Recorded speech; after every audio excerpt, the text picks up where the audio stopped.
Welcome to the fantasy audiobook. Pirates, Comprehension is Heaven-Defying, Explosive Hammer Golden Lion. Chapter 21. Nami, where have you been? Luffy turned his head and looked in the direction of the sound. What didn't you do? I just followed the order of the deputy captain to supervise the chef's cooking. Nami replied with a smile. Yes, that's it. Sanji's eyes turned heart-shaped again. Luffy glanced at Sanji and Nami, then looked at Zoro again. Zoro, who is that Hawkeye you are talking about? Is the vice captain fighting that guy? Let's go help him. After hearing what Luffy said, the others had different expressions on their faces. Nami looked frightened and said to himself, who wants to fight with those two terrifying monsters? A few lives are not enough to kill them. Sanji's heart-shaped eyes returned to normal. He took a long puff of cigarette and exhaled the gas. We cannot participate in the battle between Mr. Shinigami and that guy. Yes, that's right, Luffy, we can't participate in the battle between those two guys yet, our strength is still too weak. Zoro clenched his fists tightly, with a helpless look on his face. Luffy, let's not go, right? Trust the vice captain. Usopp was a little scared. He had seen the battle scene with his own eyes and how Zoro came back. The vice captain is a man who can fly. This is the first time he has seen someone fly directly into the sky without using anything. But the vice captain is also our partner, we have to help. Luffy was a little confused as to why his partners looked so strange. No need to help, the battle is over. Chen Fang's voice rang in everyone's ears. Vice captain. Usopp looked out the door in surprise. Chen Fang's figure slowly walked into the restaurant. Everyone is watching him. He is the first person to walk out of the restaurant and the last person to enter the restaurant. Deputy leader, where is that guy Hawkeye? Zoro asked impatiently. The rest of the people were also very curious, and they watched Chen Fang closely. Chen Fang continued walking towards the restaurant and answered. The guy escaped. I couldn't kill him, but at least I gained something. Eagle Eye did escape, and Chen Fang did not leave him behind. The harvest that Chen Fang was referring to was that he successfully cut off one of Hawkeye's left arms, and that arm was completely split by his splitting ability. Did that guy escape? So, Vice Captain, you won, right? Kong stared at Chen Fang, and he needed to get an answer. Yes, that's right, in theory it is indeed the case. Chen Fang walked to the stool and sat down. It turns out that the vice captain is stronger. In this case, my ultimate goal has indeed changed. By the way, Zoro, your knife is outside the door. Chen Fang suddenly remembered this matter. Thank you, Vice Captain. Zoro stood up and prepared to go to the door to get a knife. Zoro, you're so seriously injured, don't move. I'll go out and get it for you. Usopp supported Zoro and ran outside. Soon, Usopp came back holding 3 knives. Zoro, your knife. Usopp smiled and placed the knife in front of Zoro. Thank you, Usopp. A smile appeared on Zoro's face. It's not necessary. What are you saying thanks? Aren't we partners? Usopp smiled and waved his hand. Zoro took the knife from Usopp's hand and muttered to himself. Are we partners? At this moment, Nami paused, with a nervous expression on his face. Nami, you wanted to take the opportunity to escape, right? Chen Fang's voice sounded again, and he stared at the woman in front of him. How is that possible? Vice Captain Shinigami, how could I want to escape? We are partners. Nami smiled and denied it. I can't admit it. If I admit it, I will be just like the idiot just now. Nami smiled sarcastically and thought to himself. Don't rush to defend, don't rush to deny, just tell me what your purpose is. If you like money so much, you must have your own purpose. Come and have a listen and we will help you solve it. How can I have any purpose? Vice leader, I just like money. Nami still firmly denied it. Is this really the case? That's okay. Chen Fang stopped asking. Seeing that Chen Fang didn't ask any more questions, Nami breathed a sigh of relief. Mr. Zapu, there should be someone in your restaurant who can bandage. Help my crew members bandage. Chen Fang saw the owner of the restaurant on the sea. No problem, Mr. Shinigami, we will ask someone to bandage your crew.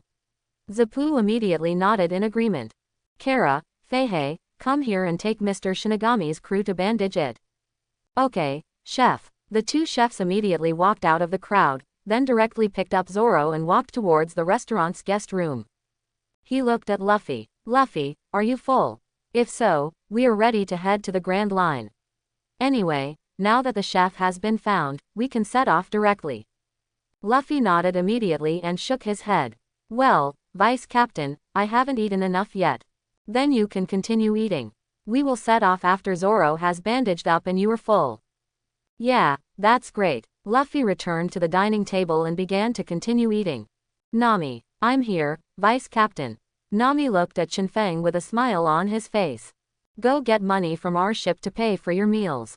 Yes, Vice Captain. Nami immediately walked out of the restaurant. After Nami left the restaurant, she clenched her fists. Is this another test by that guy from Shinigami? He actually asked me to go back to the ship alone. Unfortunately, I won't fall into the trap, and I won't die. Okay, Zapu, go ahead and do your work. Tell those guests that they can leave. Chen Fang waved his hand. I understand, Mr. Shinigami.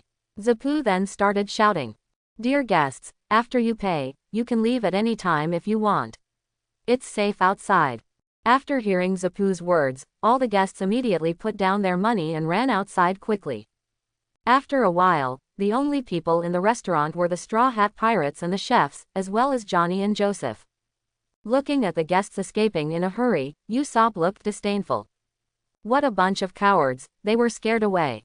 You're not much better, are you? Sanji looked at Usopp and laughed. How is it possible? How could I be afraid? I am a brave man, Usopp. Usopp became a little angry. A brave man. Sanji turned and walked towards the kitchen. He still had cooking to do, and as long as Luffy wasn't full, he had to continue cooking. At this time, on the shore of a certain town, a one-armed figure walked towards the town. He is none other than Hawkeye. Shinigami, you are really powerful. Hawkeye, who was soaked all over, looked at his broken arm, looking a little lonely. Time flies and comes to the next morning. The flying Melee sets sail again, heading towards the Great Route. Chen Fang lay on the rocking chair, blowing the sea breeze. Nami was at the helm, but she was in a very low mood at this time. At this time, Sanji's voice sounded, and he walked towards the deck carrying 2 plates of desserts. Miss Nami, this is the dessert I made for you. Eating it will make you feel better. Thank you, Sanji. Nami turned around and took the dessert. Sanji looked at Nami with a smile on his face, then turned and walked in the other direction. Here, Vice Captain, here's the pastry you asked for. The smile on Sanji's face disappeared and his expression became calm. Chen Fang nodded, opened his eyes, and began to enjoy the pastries. Sanji saw Chen Fang eating dessert and turned to leave. At this time, Sanji has actually become Chen Fang's younger brother. Although Sanji cannot admit it, Chen Fang is the deputy captain after all. Zoro is temporarily recuperating in the ship due to his injury, and Usopp is taking care of him. As for Luffy, he was having breakfast. Well, I've been eating for an hour. Fortunately, the boat is relatively large and carries a lot of food, and there is no shortage of food at sea. After a smooth sailing day, the flying Melee was getting closer and closer to the Grand Route. Nami looked at the increasingly unfamiliar sea area, feeling even more anxious. After half a day passed again, it was afternoon. Finally, Nami couldn't bear it anymore and came to Chen Fang. Vice Captain, can you let me get off the ship? I beg you. She lowered her head and her tone was very sincere. Chen Fang opened his eyes and looked at Nami. You should be willing to tell your purpose now, right? What I said, can you let me get off the boat? Nami raised his head and stared at Chen Fang. It may be difficult to get off the ship. After all, we need a navigator, but if there is any trouble, I can help you solve it. Chen Fang also looked at Nami. If it were you, it could indeed be solved. Nami murmured to himself. But why do you want to help me? Why? Tears flowed from the corners of Nami's eyes. Is there a possibility that what is difficult for you is just a piece of cake for me? Chen Fang raised the corner of his mouth. Yes, that may be the case, but why? I have nothing but money. Nami's voice became louder.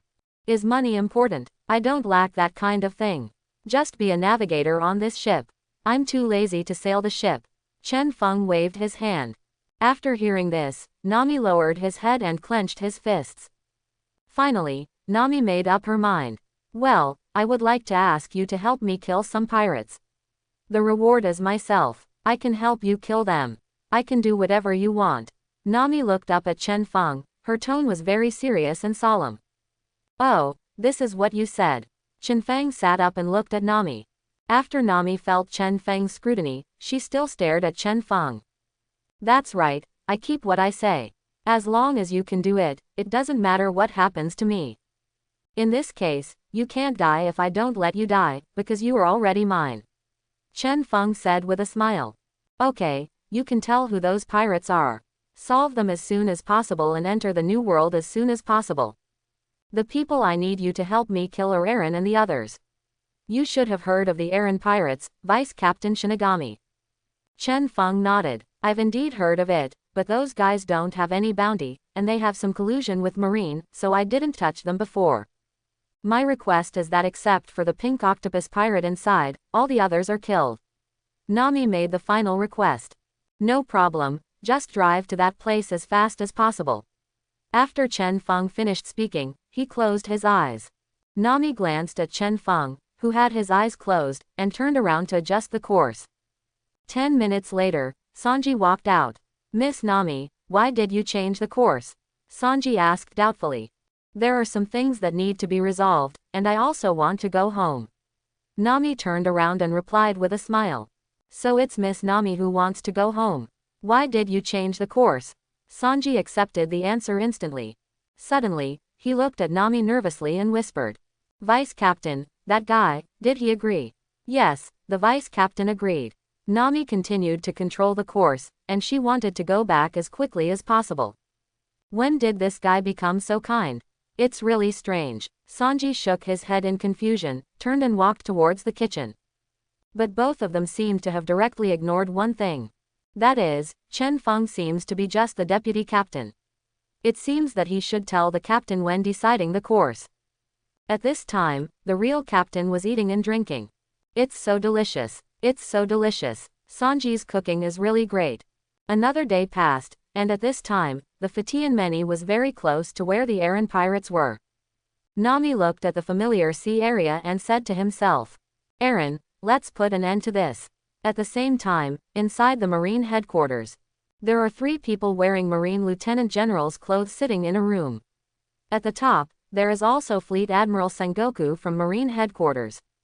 Among them was an old man with white hair who was eating senbei continuously. He is none other than Marine Headquarters Lieutenant General, Monkey D. Garp. The other female Lieutenant General is he. The last Lieutenant General is a Lieutenant General named Tucker, who is not a Lieutenant General at Marine Headquarters. Several people are discussing how to deal with a threatening person. Tad was the first to speak. Now it is almost certain that it was that guy from Shinigami who killed Colonel Menka. I suggest that he be wanted directly. Garp said inarticulately while eating senbei. Are you really going to want that Shinigami guy for a Monka? That guy is a dangerous person. Without the combat power of a general, we shouldn't be able to deal with him. Tucker was very angry after hearing these words. But he killed our Marine colonel, and there was no reason. Do we Marines really have to be so cowardly? Do we not even dare to arrest him? At this time, Crane suddenly spoke. I also think he should be wanted. Although Menka did make a lot of mistakes, he should be dealt with by Marine. We have already given in once before, and we must not do it a second time. Oh, so Suru, you think so too? Garp stopped eating senbei. Yes, everything is for justice. Crane nodded. Then what do you think? Sengoku, are you wanted or not? Garp looked at Sengoku. Warring States didn't answer immediately. He looked at the 3 lieutenant generals slowly. Just when he was about to announce his opinion in the Warring States period, a rapid voice sounded.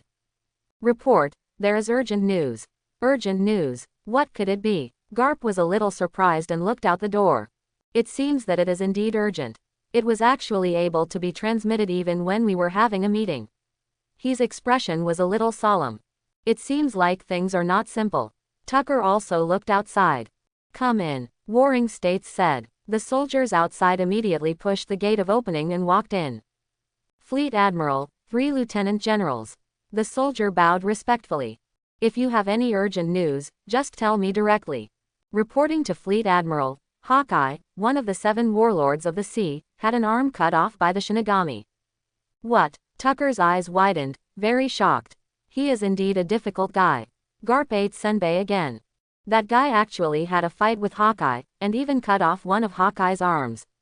He whispered to himself. Is that Shinigami guy injured? Sengoku asked. Reporting to Fleet Admiral, according to reliable information, Shinigami was not injured. Okay, we understand, then you can go out first. Warring State's expression did not change. Yes, Fleet Admiral. The soldier withdrew and closed the door. After watching the door close, Warring States looked at the 3 lieutenant generals again. After hearing this news, do you still maintain your previous views? So what if he defeats the 7 warlords of the sea? Don't we have generals? We can still kill that guy. Tucker still maintained his opinion. Garp poured all the last senbei into his mouth and spoke incoherently. But do you think we can really send a general to keep an eye on him? With that guy's strength, a general can defeat him at most, but he can't kill him. What do you think? Warring States looked at Lieutenant General He. It's impossible for us to send a general to keep an eye on that guy. The New World is not peaceful right now, he said in a helpless tone. Are we just going to ignore that guy? Tucker slapped the table and stood up. Tucker, calm down first, I know what you mean. Warring States advised. I believe you all already know that Shinigami is now a pirate, so the wanted order can be issued as normal. But if you want to deal with him, you have to wait until General Marine is free. This couldn't be better. Tucker sat down. What do you think is the appropriate reward amount? That guy is not an ordinary person. It's better to set it a little higher, so as to avoid unnecessary sacrifices. Garp looked at Warring States. Sengoku nodded. He understood what Garp meant. If the bounty is too low, some Marines will be unable to bear it, and that will be a needless sacrifice. The 4 of them began to discuss the amount of Shinigami's bounty. After 10 minutes, the discussion ended. Shinigami's wanted posters also began to be printed and distributed as quickly as possible. In an area of the East China Sea, a pirate ship was heading towards a small island. This was none other than Chen Fang's pirate ship. Nami stood on the deck, looking at the island in the distance, clenching his fists. Luffy and others were already standing on the deck. They looked at the island in front of them and were very surprised. Because above that small island, the pirate flag was flying. That's right, Luffy didn't know the real situation at this time. Nami, is this your home? Sure enough, you were also a pirate before. Luffy was a little confused, but also a little excited. It turned out that Nami was also a pirate. At this time, Zoro frowned. The pirate flag was very familiar to Zoro, and he looked at Nami in confusion. How could a human join the Fishman pirates? Johnny and Joseph on the boat were a little frightened when they saw the flying pirate flag. No, it's a lie, isn't it? Miss Nami is actually a member of the Arlong pirates. Both Luffy and Usopp noticed Johnny and Joseph's panic and fear, and Usopp was the first to ask. Johnny, is the Arlong pirates very famous? Not only are they famous, they are a very fierce Fishman pirate group. The Fishmen are a very powerful race. The most powerful pirate group among the Fishmen is the pirate group of Jinbei, one of the 7 warlords of the sea. The Fishman pirates are very cruel, and Aaron of the Arlong pirates is also very cruel. He has occupied more than 20 small towns. He is a very terrifying pirate. 7 warlords of the sea. This name looks so familiar. Usopp frowned, his eyes confused. Suddenly, it dawned on him. I remembered, the Hawkeye from before seemed to be 7 warlords of the sea. Another 7 warlords of the sea. That's really interesting. Luffy laughed. At this time, Nami's voice sounded. Yes, I was a member of the Aaron pirates you mentioned before. But, I'm not here to go home today, I'm here to defeat the Aaron pirates today. Destroy the Arlong pirates. Miss Nami, are you serious? Johnny was very surprised. Can this really be done? Don't worry, of course it wasn't me who took action, it was the deputy captain. Nami turned to look at Chen Fang. But Nami, why did you kill your former pirate partner? Luffy was very confused. They are not my partners. I was forced by them. If I don't join them, my village will be destroyed by them. They promised me before that as long as I make enough money for them, they will let the village go. But in fact, I have always known in my heart that even if I really make enough money, they will not let me go, nor will they let my village go. So, I beg the first officer to help me deal with them. Is that so, Vice Captain? Luffy turned to look at Chen Fang. I did agree to help the navigator deal with the errand pirates. Chen Fang nodded and answered affirmatively. Nami, I believe you. Luffy looked at Nami seriously. I'm actually not worthy of your trust. Nami shook his head. From the beginning, I never wanted to join your pirate group. I was coerced from the beginning, I believe you all know this. Ah, coercion. We don't have it. Isn't it voluntary for you to join us, Nami? Luffy couldn't understand it at all. Voluntarily. Did I really have a choice at the time? Nami smiled mockingly. But actually that doesn't matter anymore. As long as the Arlong pirates are eliminated, I will join you regardless of whether I do it voluntarily or not. Nami, what on earth are you talking about? Luffy was completely confused. Zoro and Sanji looked at Chen Fang together, and they probably knew what was going on. If Sanji was just guessing, Zoro was already certain. Zoro has witnessed the process of coercion with his own eyes, and he also has a mission, which is to protect their navigator.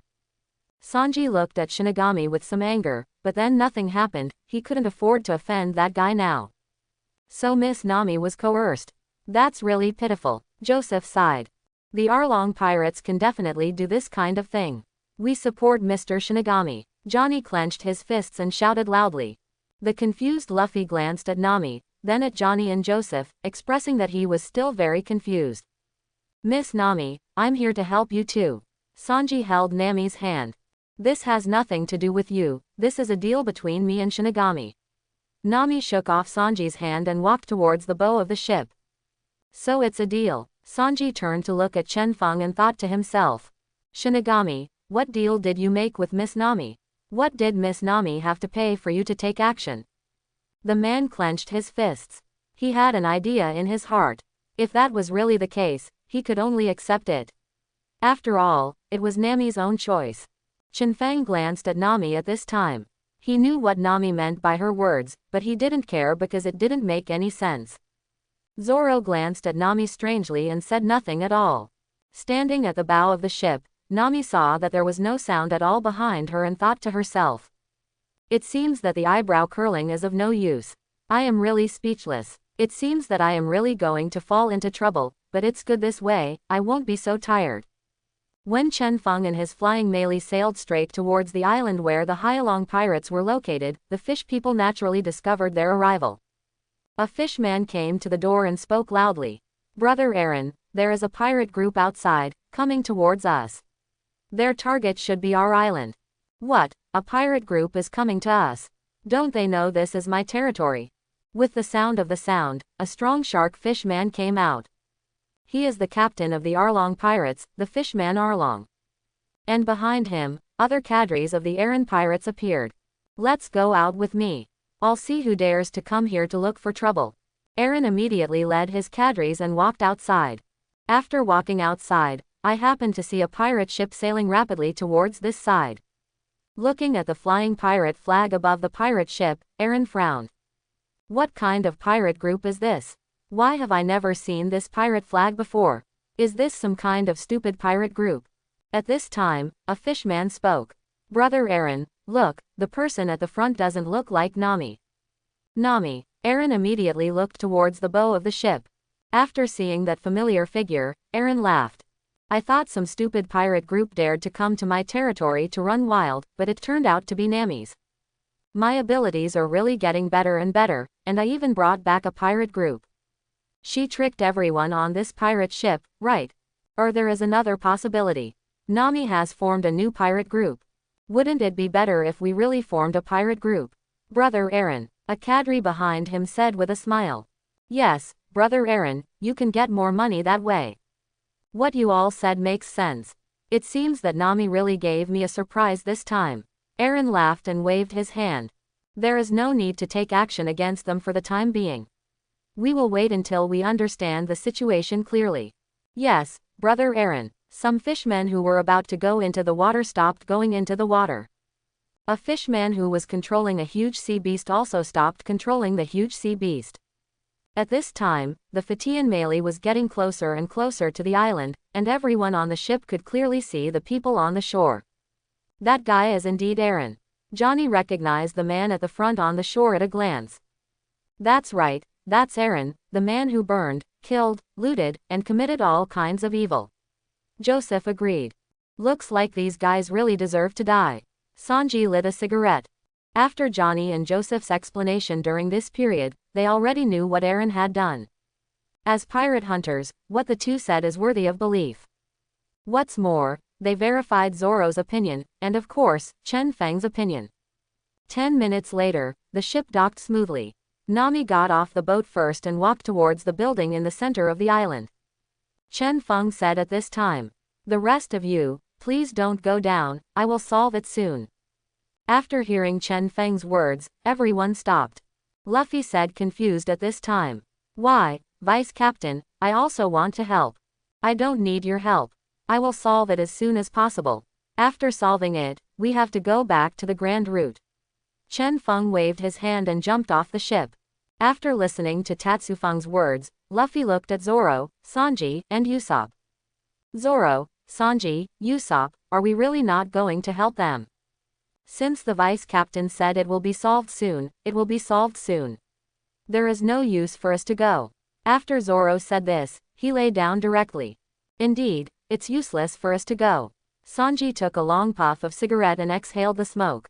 "Yes, Luffy, we just need to wait for the vice captain. And I think those fishmen look at us very strangely, so they won't get off the ship." Usopp hid behind Luffy with some fear. "Is that the fishman you're talking about?" Luffy pointed to the fishman on the shore and in the water. "Yes, those are the ones." Usopp nodded. "Luffy, don't point at them." Usopp saw the fishmen staring at them and hurriedly tried to dissuade them. Nami on the shore spoke. "Except for the one I mentioned before, I hope none of these fishmen will escape." Chen Fang nodded. "Don't worry, I always eliminate the root causes." Nami thought about the rumors she had heard and what she had seen, and felt relieved. Shinigami always cuts the grass and roots when doing things. 3 minutes later, Nami brought Chen Fang to Eren. "Nami, why are you back now? I miss you so much." Eren said first. "By the way, why don't your friends go to the island? Let them get off the boat and chat together." "Eren, I didn't come back to talk nonsense with you. You are all going to die today." Nami looked at Eren and the others calmly. "What, are you kidding? Are you saying we are all going to die?" A cadre behind Eren laughed. "What gives you the confidence to say this, Nami? Is it the man next to you in the pirate group behind you?" A cruel smile appeared on Eren's face. "Yes, the man next to me is my confidence." Nami looked directly into Eren's eyes. "It's really interesting. I don't know where you found a certain man. If that's the case, then I'll kill you in front of you." Eren laughed. "Vice Captain Shinigami, I'll leave it to you next." Nami looked at Chen Fang with a sincere tone. "Shinigami." Eren was a little surprised when he heard the name. At this time, a cadre behind him exclaimed, "Brother Eren, this man seems to look exactly like the pirate hunter Shinigami." "What did you say?" Eren immediately looked at Chen Fang, trying to see Chen Fang's face clearly. At this time, Chen Fang pulled out his sword, and a cold light flashed through. Except for Nami, everyone felt a suffocating pressure. At the same time, endless sword light continued to surge and cut. At this time, although Nami didn't feel the pressure, he clearly felt the change in the air flow. A slight sound sounded, Chen Fang sheathed his sword, turned and left. Nami was stunned and saw another unforgettable scene in her life. Eren and the fishmen cadres in front of them had blood sprayed all over their bodies, and then they shattered into pieces. Eren, who was the closest, spattered Nami's body with blood. Nami slowly raised his arm and gently touched the warm liquid on his face with his hand. Chen Fang walked towards the seaside, where there were still some murlocs that he had not dealt with. 5 minutes later, Chen Fang returned to the boat and sat down on the deck chair. "Vice Captain, where is Nami?"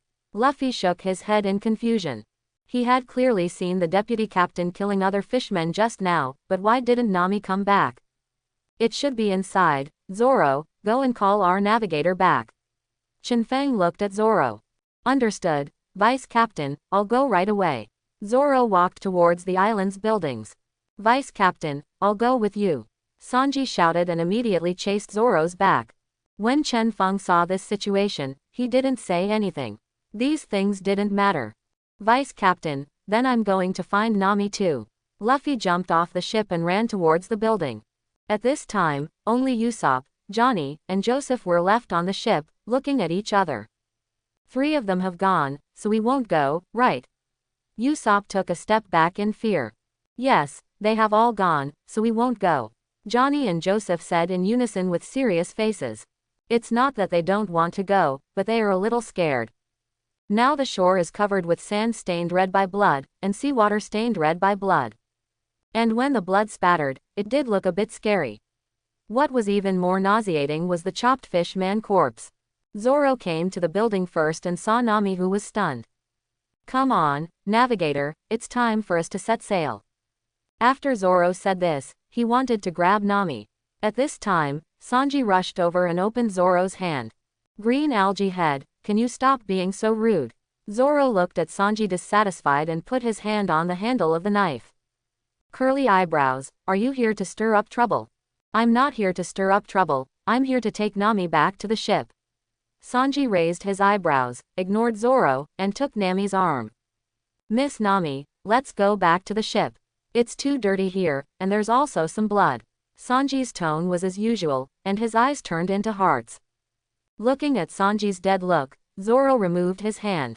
What an annoying eyebrow curler. Then he didn't pay much attention, but looked at the scene in front of him. The scene in front of me can be said to be extremely bloody, and it can't be called corpses everywhere. After all, there are not even complete corpses. As for bleeding and drifting, it can't be counted for the time being. Sure enough, it's just like the legend. I should get used to it. Zoro raised the corner of his mouth and waved his hand.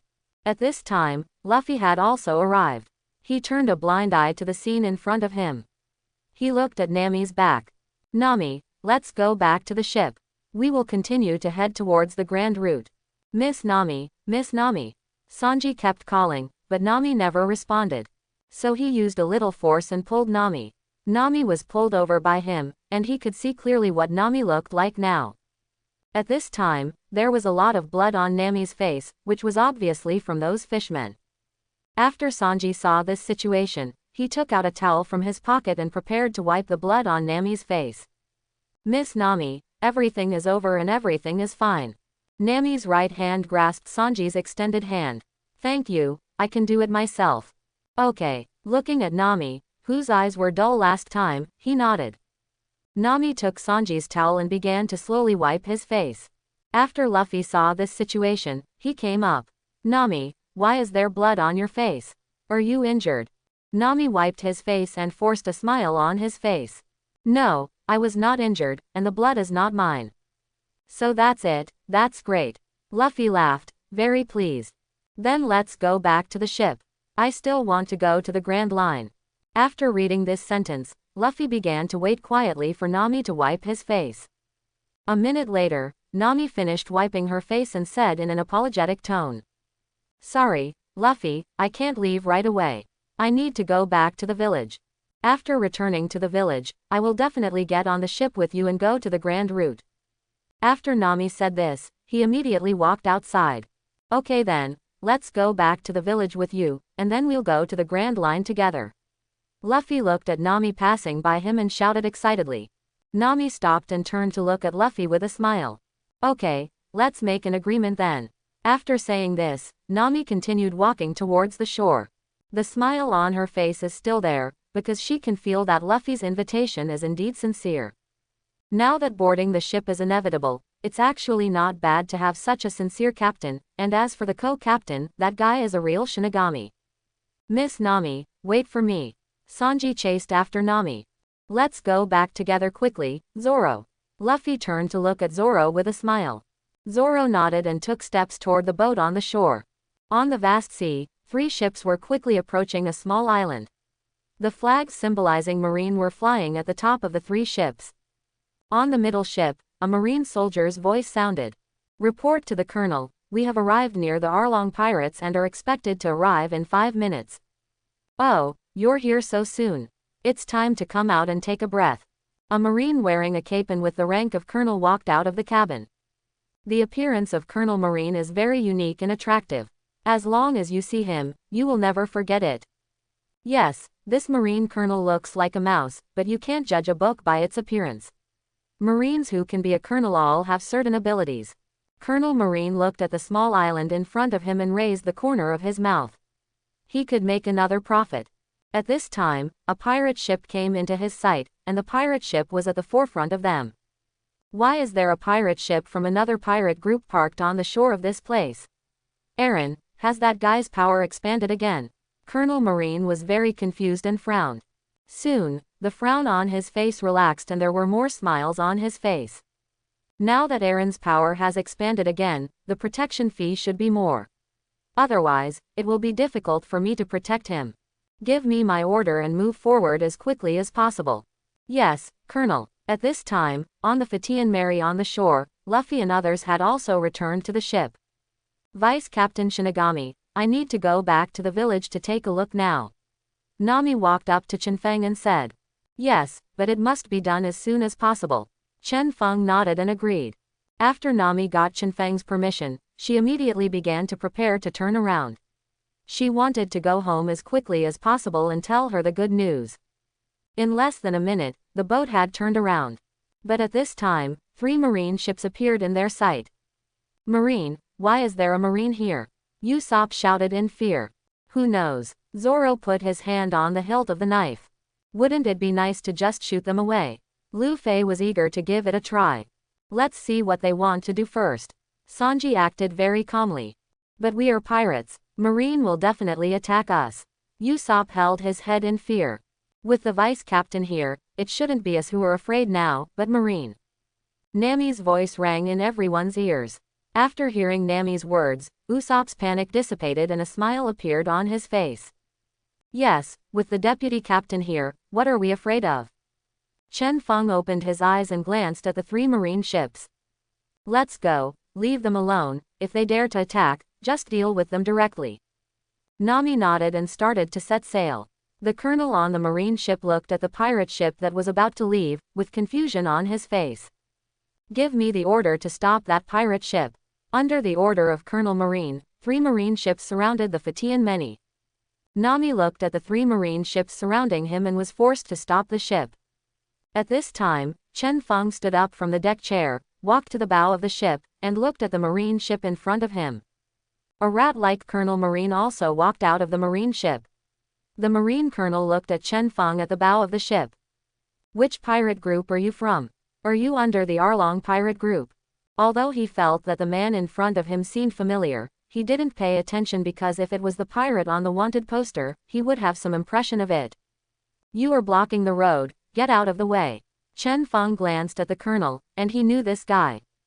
Get out of the way, are you kidding me? We are Marine, and you are pirates. Colonel Marine laughed, as if he had heard some very funny joke. Chen Fang looked at Colonel Marine's smile and drew his sword out of its sheath. Colonel Marine, who was laughing, suddenly froze his smile. He could feel something strange in his body, and then he lost consciousness. Fine bloodlines began to appear on all the Marines, and the bloodlines quickly turned into blood, which continued to spray out. At the same time, the hulls of the 3 Marine ships collapsed, and the force generated by the collapse stirred up huge waves, causing the nearby flying melee to sway. In the surprised eyes of everyone, the sea slowly returned to calm. After the sea surface completely returned to calm, only a pile of broken ship fragments were left in front of the eyes. Nami, turn and set sail. Chen Fang's voice sounded. This sound immediately woke up Nami, who was in a daze. Oh, okay, deputy leader. Nami immediately adjusted his course and headed towards his village. The vice captain is so awesome, Luffy said in admiration. The rest of the people were left in silence and shock.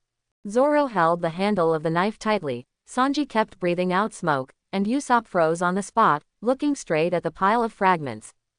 3 minutes later, the Fatian melee had left that place. Chen Fang looked behind him and instantly drew his sword and put it away. The violent wind began to surge instantly, and several huge waterspouts instantly rose on the sea level. Under the violent impact and sweep of the waterspouts, the entire sea surface became very clean and tidy. This sea area also returned to the scene when they first arrived, as if nothing had changed. 2 hours later, the Fatian Meili docked. Nami looked at the familiar place and ran towards the bottom of the boat. Is this Nami's hometown? It looks really beautiful. I wonder if there are any specialties. Luffy looked very excited and ran downwards. Miss Nami, wait for me. Sanji also rushed off the boat immediately. Zoro also disembarked from the boat behind Sanji. He did not forget his mission. Chen Fang also walked towards the bottom of the boat.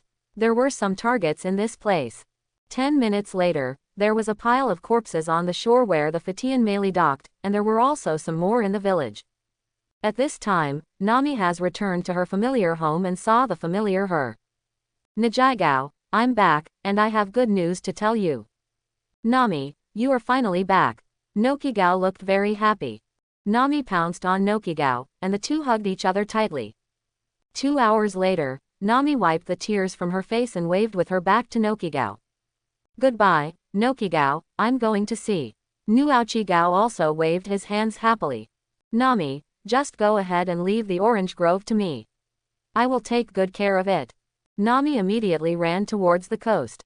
She was afraid that if she didn't leave, she wouldn't want to leave here. And if she didn't leave, the village would probably become like that, which she couldn't accept. At this time, Luffy was eating the village's specialty. Zoro closed his eyes and leaned against the railing. Sanji kept standing on tiptoes and looking around. At this time, Johnny and Joseph came to Chen Fang. Johnny glanced at Joseph and said, Mr. Shinigami, we are here to say goodbye to you. We plan to leave. The Grand Line is not a place we can go. Yes, I understand. Chen Fang opened his eyes and sat up. Thank you very much again, Mr. Shinigami, you saved Joseph. You will always be our idol. Both Johnny and Joseph spoke very sincerely. After saying this, the two turned and left. After completing the execution for Chen Fang, they went to bid farewell to other people. 10 minutes later, Johnny looked at Joseph. The only thing left is to say goodbye to Miss Nami. Let's wait a little longer. Okay, no problem, this is necessary. Joseph nodded. So the two of them looked towards the shore together. Not long after, a familiar figure appeared in their sight, getting closer and closer. Miss Nami, I'm here. Sanji shouted excitedly. Nami is here, Luffy. Usopp patted Luffy who was eating next to him. Where? Luffy stopped eating and stood up. Over there, Usopp pointed in the direction of Nami. Following the direction of the finger, Luffy also saw Nami. Great, Nami is back. Luffy laughed, then sat down and continued eating. Nami looked at the Fatian Mary getting closer and closer, and the anxiety in her heart slowly disappeared. It doesn't matter anymore, accept the reality, Nami, it will get better in the future. Nami strengthened her faith and walked towards the ship. After boarding the Flying Melee, Nami looked at Johnny and Joseph with a smile. Why are you two standing here? Miss Nami, we are here to say goodbye to you. Johnny said first. Yes, that's right, we are here to say goodbye. Joseph agreed. Are you planning to leave? Nami smiled sincerely. Yes, that's right, Miss Nami is the only one left and you haven't said goodbye yet. Then I wish you peace. Nami smiled and blessed the two of them. Thank you so much, Miss Nami. Johnny and Joseph also laughed happily. Then let's meet again by chance. After saying this to Joseph, he immediately walked towards his boat. Nami looked at Johnny and Joseph who were gradually going away, and whispered to himself. Although we haven't been together very long, thank you for your trust and kindness. It's time for me to embark on my journey, accept my fate, and start sailing. Nami immediately started the Flying Mary and headed in the direction of the Grand Route.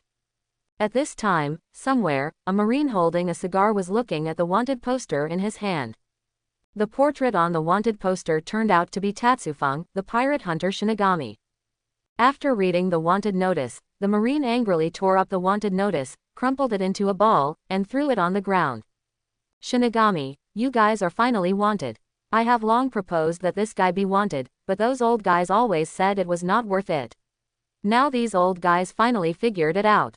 Shinigami, I, Smoker, will not let you go and will definitely capture you. Yes, this angry marine is Smoker. At this time a female voice sounded. Colonel Smoker, is that guy really wanted? A female Marine walked in outside the door. She was Smoker's direct subordinate, Marine Staff Sergeant Dasky. Ah, yes, that's right, that guy is wanted, and the reward is terrifyingly high. A sneer appeared on Smoker's face. What should we do, Mr. Smoker? Dusky asked. What to do? Of course we are going to capture him. We will make him receive the punishment he deserves. Smoker clenched his fists. Then when do we set off? Mr. Smoker. Now, there is no need to hesitate anymore. After Smoker said this, he walked directly outside. Time flies, and one day passes. The sun shines on the sea, and a pirate ship sails on the sparkling sea. At this time, a seagull flew over the pirate ship and dropped a newspaper and a wanted notice. A man in a black suit on the boat took the wanted poster and newspaper. Is this today's newspaper? Sanji glanced at the newspaper in his hand. Suddenly, a wanted notice at the back of the newspaper caught his attention. There seemed to be a familiar face on the wanted notice. So he took out the wanted notice from the back of the newspaper and looked at it carefully. No, this is a lie, right? Sanji froze on the spot. Sanji, where are you? I still want to eat, I'm still so hungry. Luffy's voice came from the cabin. Sanji, what are you doing standing there? Go cook, I'm so hungry. Luffy looked at Sanji on the deck and walked over. When he walked in front of Sanji, Sanji still didn't move, which made Luffy confused. Sanji, what are you doing? After shouting this sentence, Luffy found that Sanji still didn't move. So he walked right in front of Sanji. Sanji, what are you doing? But Sanji still ignored him. Finally, Luffy noticed what was in Sanji's hand. Hey, Sanji, what are you looking at, so fascinated? Let me look at it too. Luffy grabbed the wanted poster from Sanji's hand and began to look at it. No, it's a lie, isn't it? How is this possible? Luffy yelled in shock, and his voice penetrated the entire Flying Mary. At this time, Chen Fang also opened his eyes and looked at Luffy. What happened, Luffy? After Luffy heard Chen Fang's voice, he turned to look at Chen Fang. Vice Captain, it's great that you are wanted. He excitedly rushed towards Chen Fang. Deputy Commander, look, this is your wanted order, and your bounty is so high, I'm so envious. After Chen Fang heard this, he was not surprised at all. He glanced at his wanted order and saw the amount on it clearly. After seeing the amount, the corners of his mouth raised. It seems that these Marines are quite willing, but it also shows that they don't want to do anything to me now, which is quite boring. After Chen Fang took one look at it, he quickly lost interest. At this time, the rest of the people were also alerted by Luffy's loud roar. Luffy, what are you yelling at? What happened again? Usopp came up from the deck. Zoro also came out immediately, his tone provocative. What's going on, Luffy? Is it the curly eyebrow guy who won't cook for you? Luffy, what are you making such a fuss about? Nami's dissatisfied voice came from the cabin. Nami, Zoro, Usopp, the vice captain is wanted. Luffy laughed and turned his head. The vice captain is wanted. Usopp's face showed disbelief and horror. As the deputy captain wanted. That's really interesting. Pirate hunter Shinigami is also wanted. Zoro laughed. The deputy captain is wanted, what's there to be happy about? Luffy, what are you thinking about? Nami was very helpless and angry. But shouldn't pirates be wanted? Are you right, Nami? Luffy had a healthy smile on his face. Are you an idiot, Luffy? Who in the right mind would want to be wanted? If you are wanted, others will kill you, but there will be a reward. Nami really couldn't understand the thoughts of Luffy, an idiot. Yes, there is a bounty for pirates. When can I reach the bounty of the deputy captain? I'm so envious. Luffy turned to look at the wanted poster in his hand with a look of admiration. By the way, how much is the vice captain's bounty? Aren't you curious? Zoro glanced at the others with a smile. Zoro, if you say that, then I am indeed very curious. Usopp was also interested in Chen Fang's bounty. Don't you know it just by looking at it? Isn't the wanted poster in Luffy's hand? Nami rolled his eyes at Zoro and Usopp. Yeah, wouldn't you know it just by looking at it? Usopp ran towards Luffy's direction. Luffy, show me the wanted poster. Here you go, Usopp. Luffy handed the wanted notice to Usopp. Usopp took the wanted notice and began to look at it. Let me see how much bounty the vice captain is worth. The moment he saw the amount, Usopp's eyes widened. No, this is impossible, isn't it a lie? Hey, how much is Usopp's bounty? Zoro asked immediately. But Usopp froze on the spot and didn't answer at all. Nami looked at Usopp, who was silent, and walked over, grabbing the wanted poster. Usopp, you guys looked at it and said, what are you doing standing there in a daze? Nami also looked at the wanted poster in her hand, and finally her eyes widened. It's not a lie, is it true? Navigator, Usopp, what's going on with you? Why didn't you say anything after seeing the wanted poster? A look of confusion and helplessness appeared on Zoro's face, and he walked towards Nami's position. Isn't it just a bounty? What happened to you all?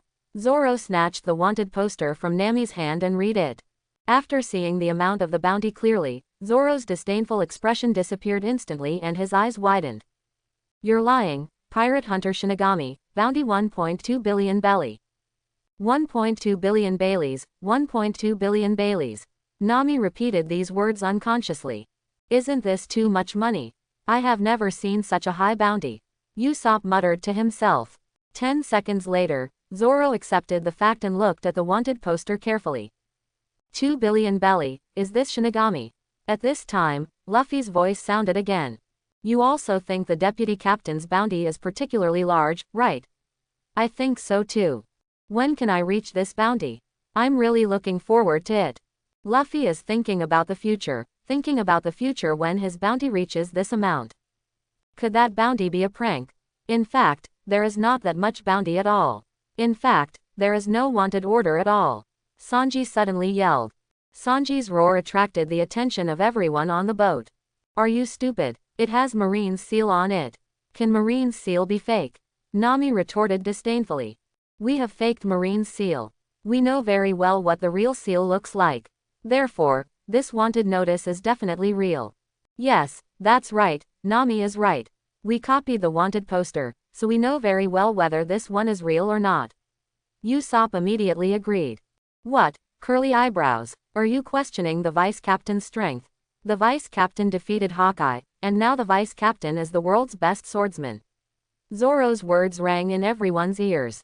But there is no reason for it to be so high. There has never been such a high bounty in the world. I have never heard of it. Sanji's voice became smaller and smaller. Actually, I haven't heard of it either. Usopp sighed. Haven't you heard of it now? Zoro shrugged. So there are no such high bounties anywhere in the world. The vice captain is really awesome. Luffy's tone was full of envy. One day, I want to become One Piece, and I want to become the pirate with the highest bounty. Luffy clenched his fists and looked at the sky. Then I wish you success. Don't yell next time. One Piece won't be like you. Nami reminded. She is now fully awake. This high bounty really shows how powerful Shinigami is and will make her feel a lot more at ease. Pirates are always wanted, but she still doesn't want to be wanted. Because she was afraid that she couldn't help but exchange herself for money. Although she is very attracted to Shinigami's 1.2 billion Baileys, she doesn't have the courage or qualifications now. She has not forgotten the deal she made with Shinigami. Although Shinigami never mentioned it after that, she had to keep it in mind, but it was fine now and it would be good to continue sailing anyway. At the same time, in a blood-red building, a pink octopus man was kneeling on the ground. His eyes were dull, but they seemed to be looking at a pile of minced meat in front of him. There was also a seagull flying in the sky. After the seagull flew over, it dropped a newspaper and a wanted notice. Newspapers and wanted posters fell directly on the octopus fish man, but the octopus fish man didn't care at all. He stood up directly and whispered to himself. Brother Aaron, don't worry, I will definitely investigate who did it, and then I will ask Lord Jinbei to help you take revenge. If Jinbei-sama is not willing to help you avenge him, then I, Xiaoba, will go and avenge you personally. Time passed day by day, and the Fatian Meili also saw the existence of the shore again. That place is Roguetown, right? That's where One Piece was executed, and it's also the closest place to the Grand Line. Luffy shouted excitedly. At this time, Chen Fang also opened his eyes, stood up, and looked at the town on the shore. Have you arrived at Roguetown? We are finally reaching the Grand Line. We should be able to meet interesting people here. Soon, the ship docked. Luffy ran excitedly towards the bottom of the ship. Luffy, where are you going? Don't run around, I won't find you later. Usopp yelled anxiously. Luffy ran and waved to everyone with his back turned. I want to see where One Piece was executed. Not long after, Luffy disappeared into the crowd. Vice Captain, do we really not care about Luffy? Usopp turned to look at Chen Fang. That guy is the captain, just let him be. There won't be any danger here. Chen Fang waved his hand indifferently. Oh, okay then. Usopp stopped talking. Vice Captain, I'm going down to buy ingredients. Sanji looked at Chen Fang. Chen Fang nodded. Well, go ahead and buy as much as you can. Usopp, Zoro, you and Sanji go shopping for ingredients. Okay, Vice Captain. Zoro and Usopp responded in unison. After responding, he glanced at Nami and quickly looked away. Sanji glanced at Nami and smiled. Miss Nami, I'm going to buy ingredients first. Well, then go ahead. Nami nodded. Then Sanji walked towards the bottom of the ship, and Usopp and Zoro immediately followed. Chen Fang glanced at Nami and said, let's go to the town and visit the place where One Piece was executed. After saying this, Chen Fang jumped off the boat directly. I understand, Vice Captain. Nami followed immediately. Looking at the lively market, Nami looked around. In just a few seconds, she had seen too many people who could easily succeed. At this time, Chen Fang's voice sounded in her ears. Why, is our little thief cat Nami still thinking about these ordinary people? Hearing these words, Nami immediately withdrew his gaze and looked at Chen Fang's back. Chen Fang's voice continued to sound. Those things won't bring you much benefit, and petty theft is meaningless after all. It's actually very simple to get a lot of money, and you have a lot of money now, right? A sneer appeared on Nami's face. Indeed, the money she has now is not small. With the 40% from the buggy pirates and the 30% from the Aaron pirates, she now has a lot of wealth. But she still couldn't help but want to get more money. She needed more money to feel safe. Chen Fang turned his head and glanced at Nami.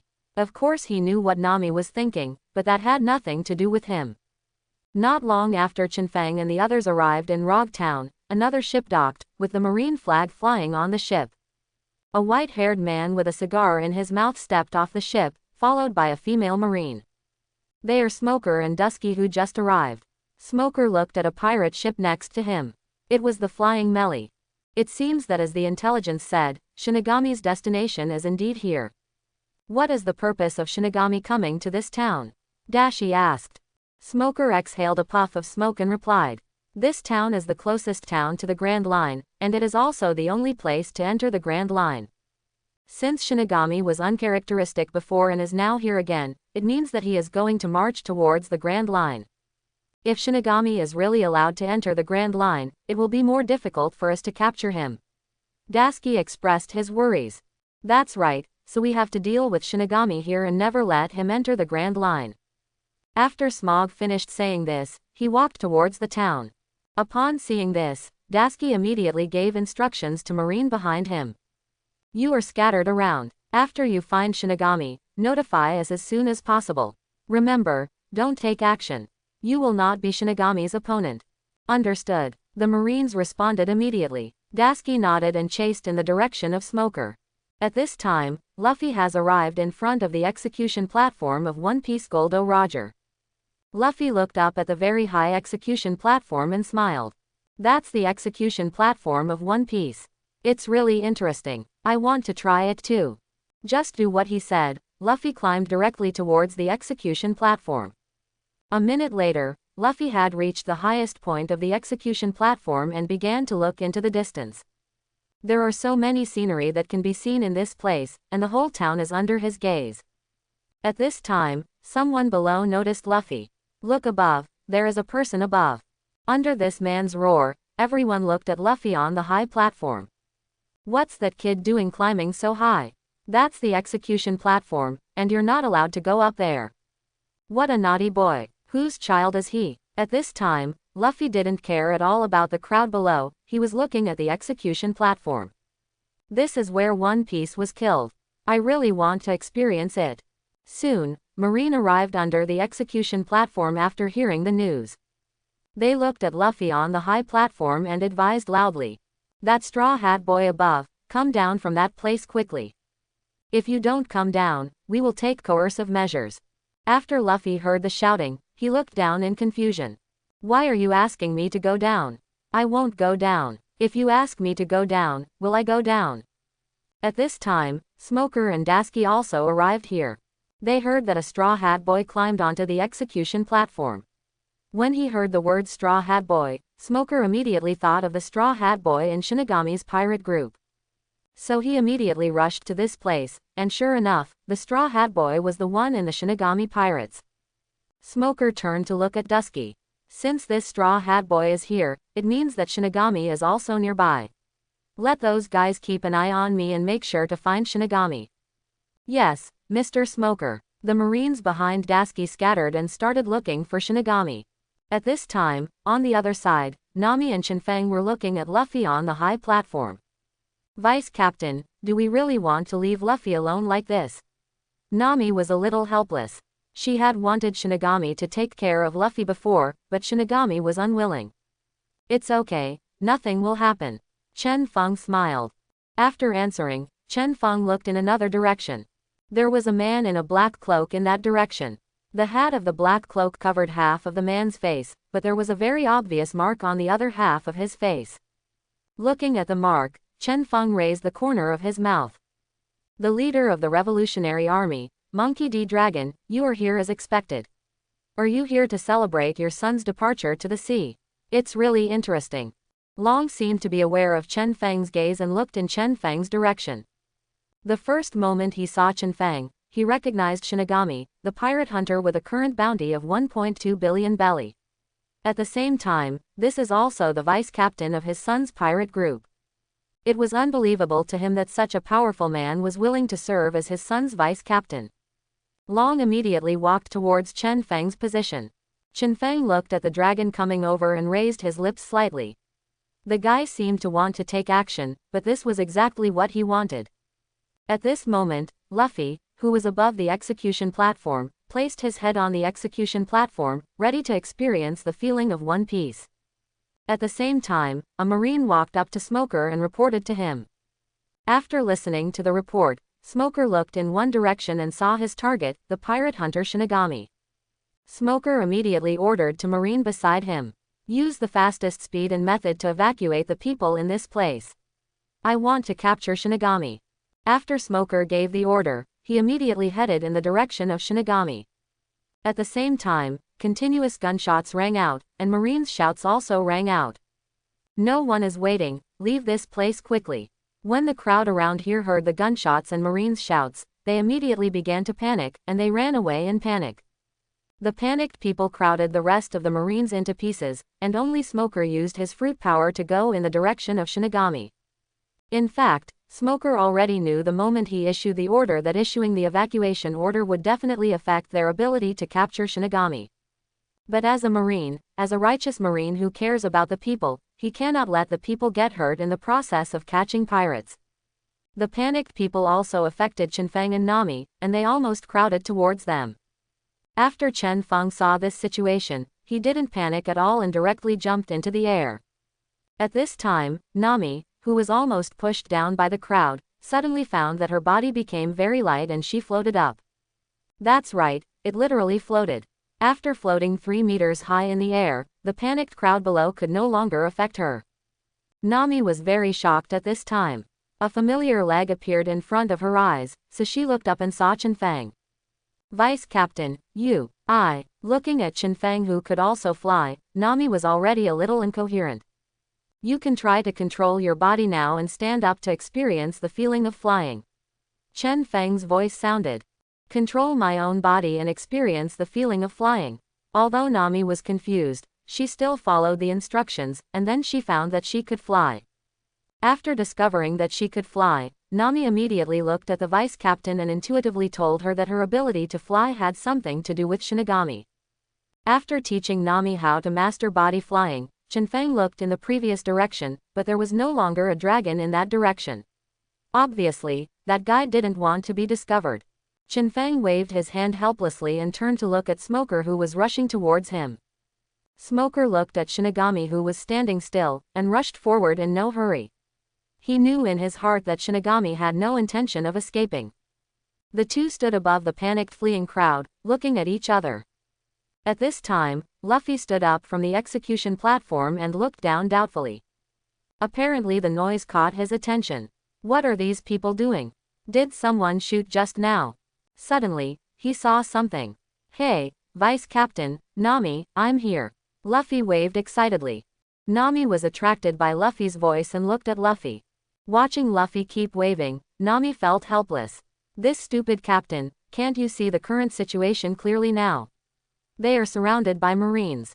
Nami, I will take you and Luffy to a safe place now. You can wait for me back on the ship. Huh, Nami turned her head in confusion. Then she found that her body quickly flew into the distance. No, this is too fast, isn't it? Nami's face was full of panic. At this time, Luffy found that his body had become very light, and he flew away into the distance instantly. Wow, this is so fun. So fun, Luffy roared excitedly. Soon, the two were sent out of Marine's encirclement. Luffy landed, still missing the feeling just now. The feeling of flying just now was so exciting. I want to do it again. At this time, Nami, who had regained consciousness, grabbed Luffy's arm and ran towards the shore. Don't be in a daze, run quickly, we are going back to the ship. Ah, are we going back to the ship so soon? Are we ignoring the captain? Luffy asked doubtfully. The vice captain asked me to take you away. He asked us to go back to the ship and wait for him. Oh, so that's it. Let's get back to the ship quickly. Luffy broke away from Nami and ran towards the Flying Mary on the shore. Nami looked at Luffy, who was running faster than him, and curled his lips. This guy is real and leaves people speechless. At this time, Luffy turned around and said something that made Nami even more speechless.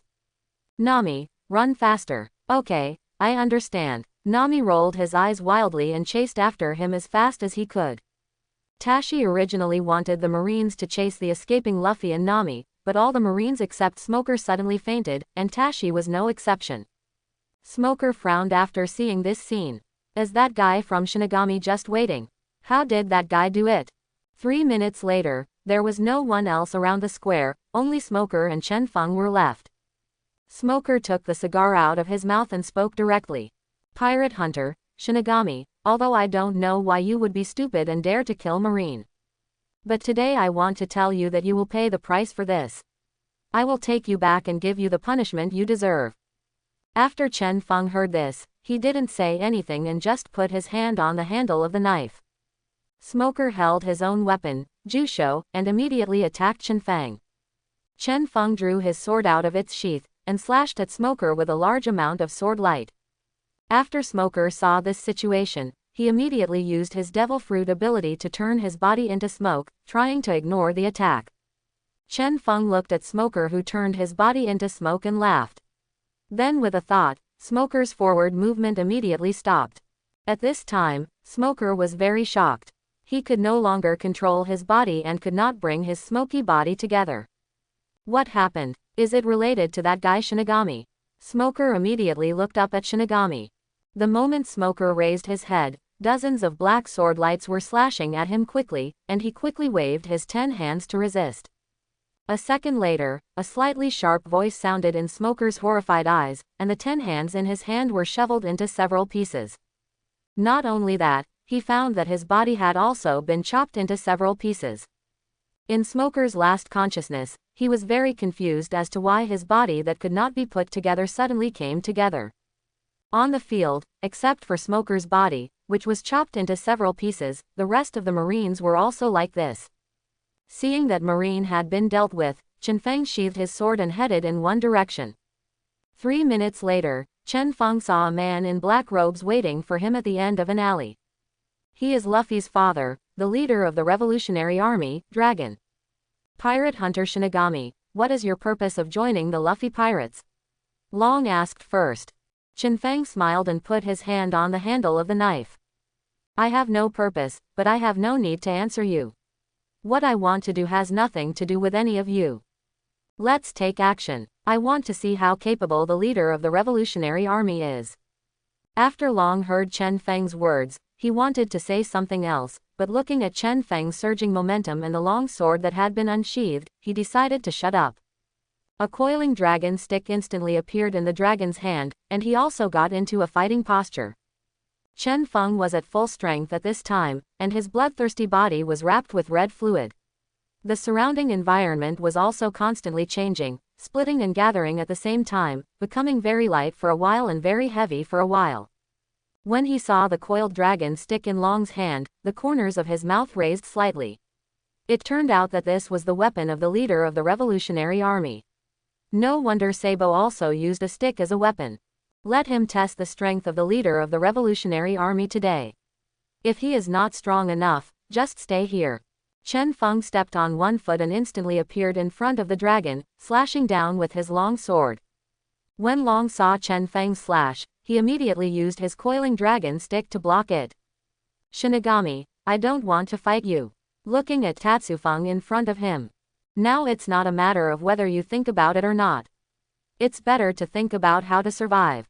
Chen Fang said calmly, and slashed with the knife again with his backhand. Just as the dragon continued to resist Chen Fang's attack, the surrounding environment suddenly split and formed various black knives, charging towards the dragon. After seeing this scene, Long's pupils shrank suddenly and his tone was shocked.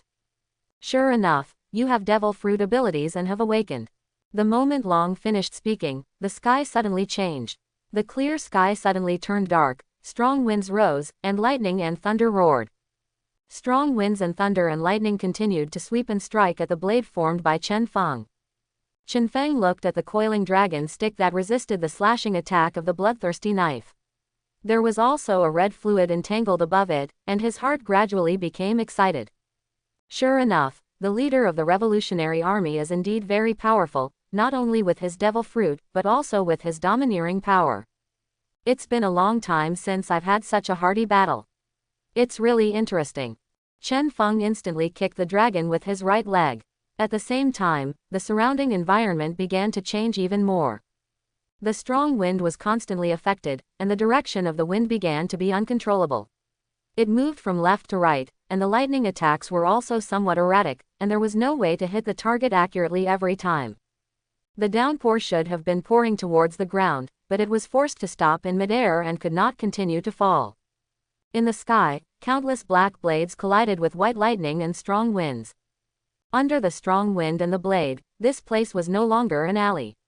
The surrounding walls and buildings had been completely shattered, and a 50-meter wide open space appeared.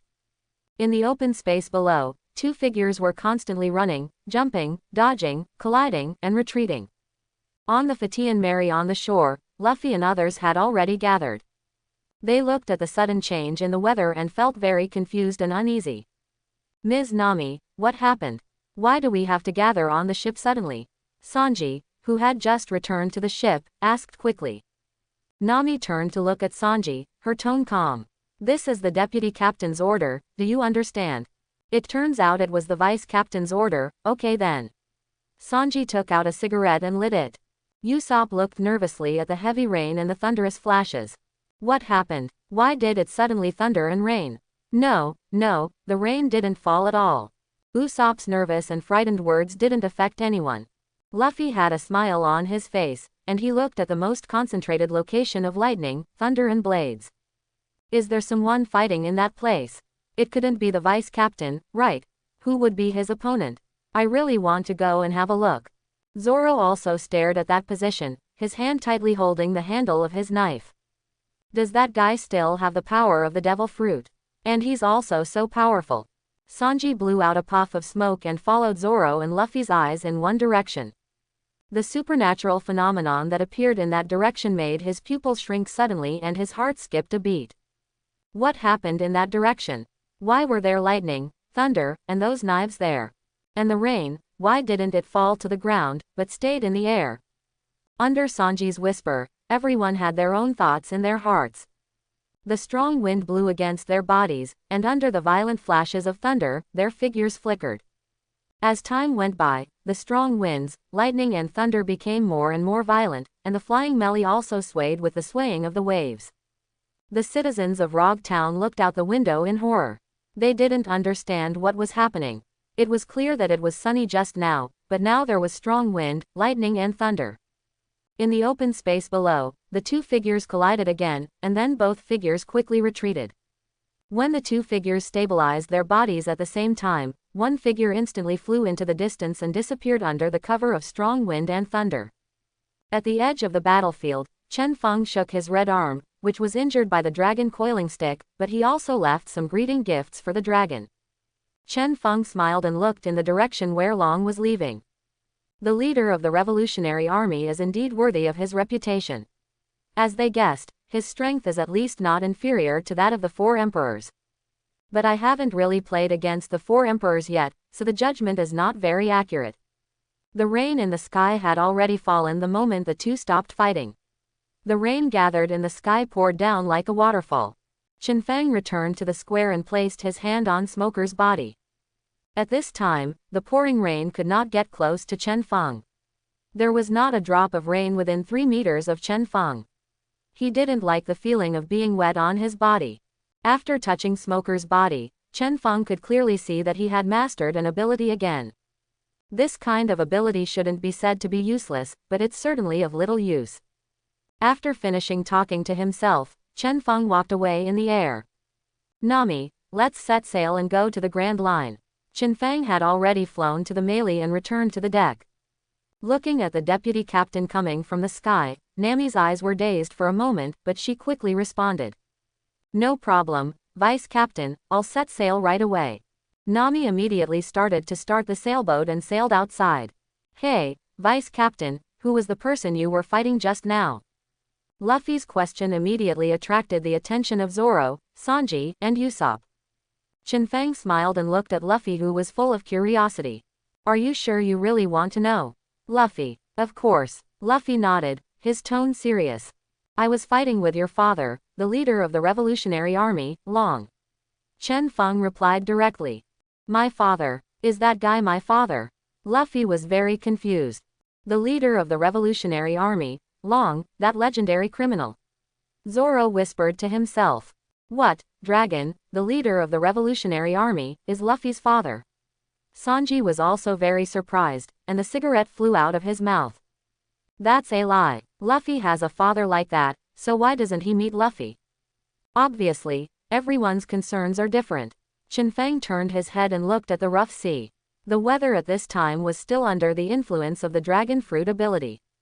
Sure enough, Logia's fruit has the greatest impact on the outside world. I wonder what kind of effect the smoke fruit ability I just obtained will have. Find a chance to try it. The Flying Mary headed towards the Grand Line amid storms and rough waves. At this time, there was a large number of marine fleets not far from Luguetown. They were also affected by the violent weather and storm, and the fleet began to stagger. A little loli with yellow hair in the cabin ran out of the cabin after discovering this situation. As soon as the little loli sneaked out, she was discovered by a marine. Why did you sneak out? Come back to me. After hearing this, the little loli ran away. Stop, don't run, Marine, yelling as he ran. After a while, a large number of Marines were chasing the little loli. The little loli looked at Marine who was surrounding him and immediately climbed towards the railing.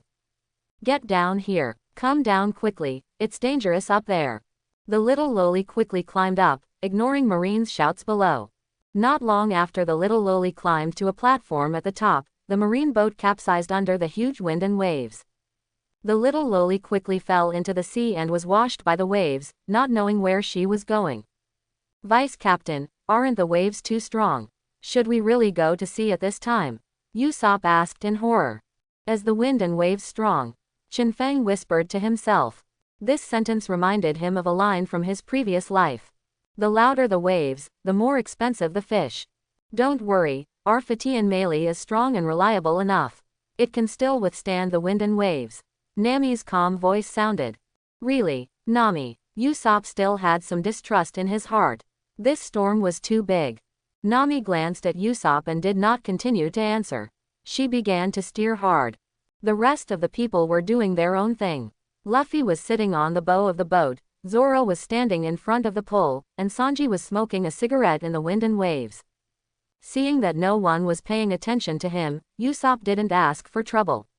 He began to look around nervously, paying attention to the approaching waves. Suddenly, Usopp saw a yellow object appearing in the sea. Everyone, what is that thing? Why does it look like a human? Where is it? Usopp, are you mistaken? Sanji looked doubtfully in the direction Usopp pointed. At this time, Chen Fang also looked in that direction, and the little yellow-haired Lolita in the sea caught Chen Fang's attention. After seeing this yellow-haired little loli, Chen Fang's interest arose. With a thought, the little yellow-haired loli floating in the waves instantly floated up, and then flew towards the flying Melly. That's that guy, Usopp yelled when he saw the yellow-haired little loli emerging from the sea. But after seeing the little yellow-haired loli flying towards this side, a look of horror instantly appeared on Usopp's face. Why did that thing fly over? It's not a monster in the sea, is it? A monster. It seems interesting. Luffy scratched his head excitedly.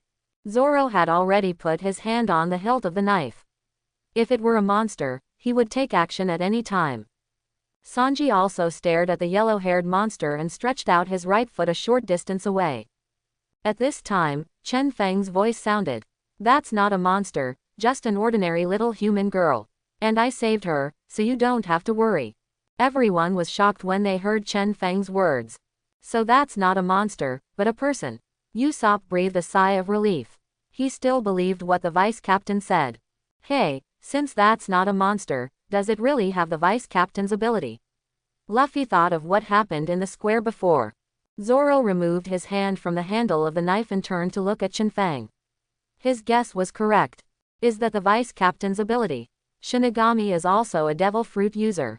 Sanji was very shocked. This was the first time he knew such a thing.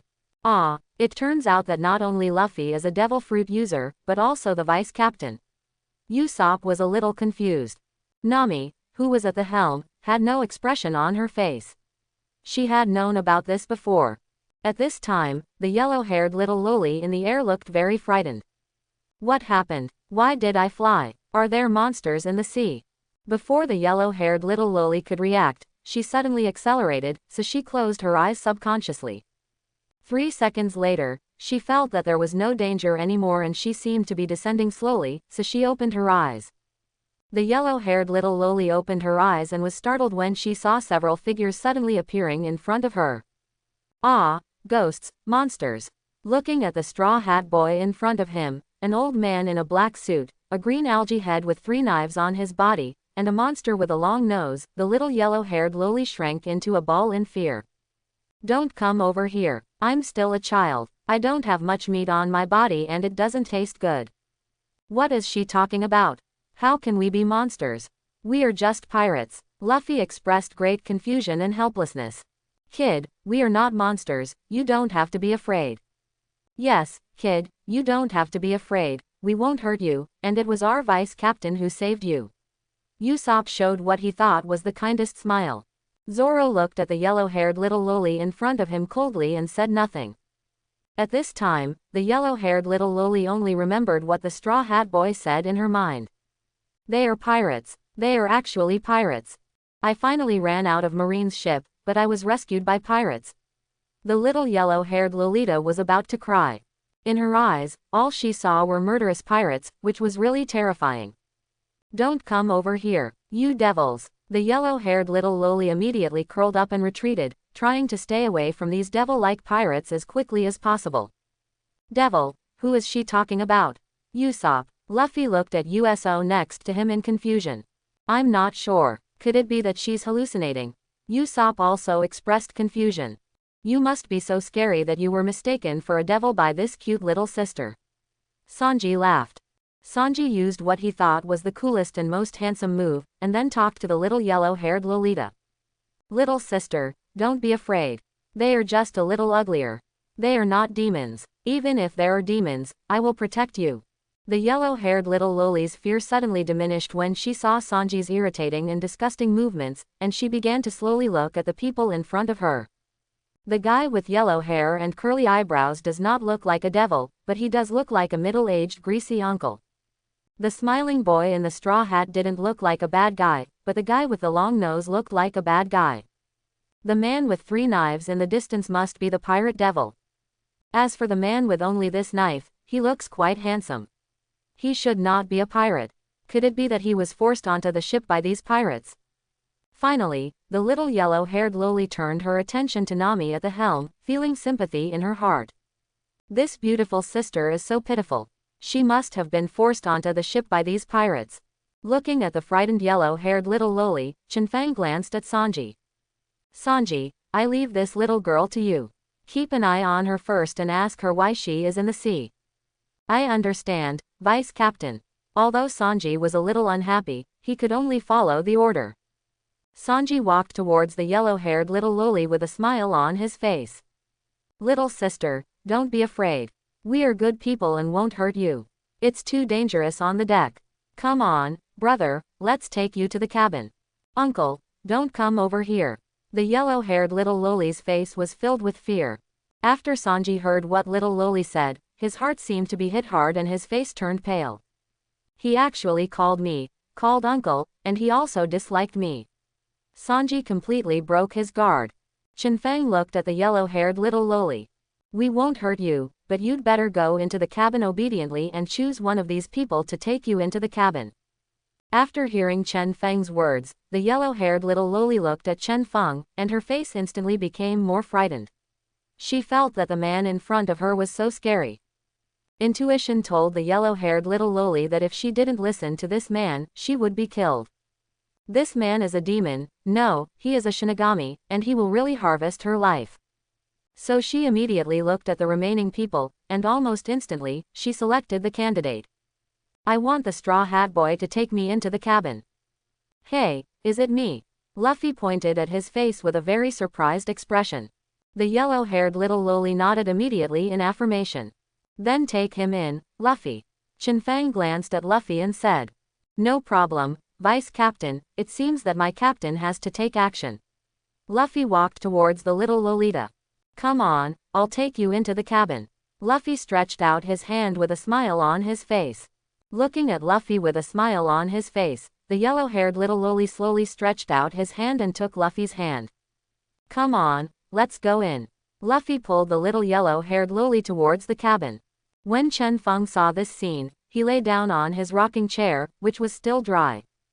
Of course Chen Fang knew the little Lolita in front of him, and through this little Lolita, he could also meet the legendary dragon. Although this kind of dragon is not a dragon in the traditional sense recognized by Chen Fang, it is still a magical creature. He is still very interested in this kind of creature, and what is more interesting is, if it is this kind of dragon, can he gain abilities by touching it? Regarding this issue, he planned to verify it himself. As for this little girl, let Luffy and the others deal with it, he has no interest in these things. After the little yellow-haired Lolita was brought into the cabin, the Fatian melee continued to move forward in the wind and waves. At the same time, on another ship, there was a man wearing a black robe. He was the dragon who had just finished fighting Chen Fang. At this time, there was a very obvious wound on Long's chest. The wound was now black and not bleeding. This is the dragon using his own armed domineering energy to stop the bleeding of the wound and prevent the wound from deteriorating further. Looking at his wounds, a smile appeared on Long's lips. Shinigami lives up to its reputation and is so powerful. Looking at the sea in front of him, Long remembered the origin of the wound. Regarding this origin, he was actually still very shocked.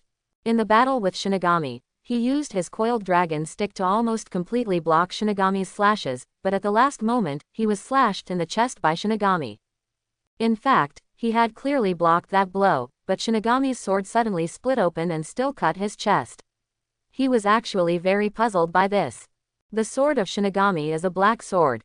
It is impossible for the black sword to break in that situation, and the black sword breaks automatically. What shocked him even more was that at the end of the battle, the split black sword merged into one, as if it had not broken at all. Regarding this point, he doesn't have an answer now, but it is no longer important. Not everything must have an answer. Looking at the calm waves and the endless sea, Long whispered to himself. If he wanted to kill Luffy, Luffy would have died long ago. From this point of view, Luffy should be safe for the time being. After confirming that his son was temporarily safe, Long also headed towards his original destination. He came to Loguetown today just because he knew that his son had arrived here and was about to embark on the grand route. Since his son wants to be a pirate, as a father, he always has to take a look. He actually owed something to his son. For the sake of the revolution, he left his son very early and did not even participate in his childhood. But for the success of the revolution, he was willing to sacrifice these things. For the revolution and his ideal, he was willing to sacrifice everything. He is not a qualified father, but he needs to work hard to be a qualified leader of the Revolutionary Army. Long turned his head and looked at the Marine flag flying over Loguetown, speechless for a long time. At this time, the heavy rain was still falling in the square of Loguetown. Under the wash of the heavy rain, the blood in the square gradually faded away. At this time, chaotic footsteps sounded, and they were getting closer and closer to the square. A minute later, a group of Marines arrived at the square and saw the broken corpses on the square. Looking at the familiar pieces of clothing on the gravel and the familiar attire, they recognized these people.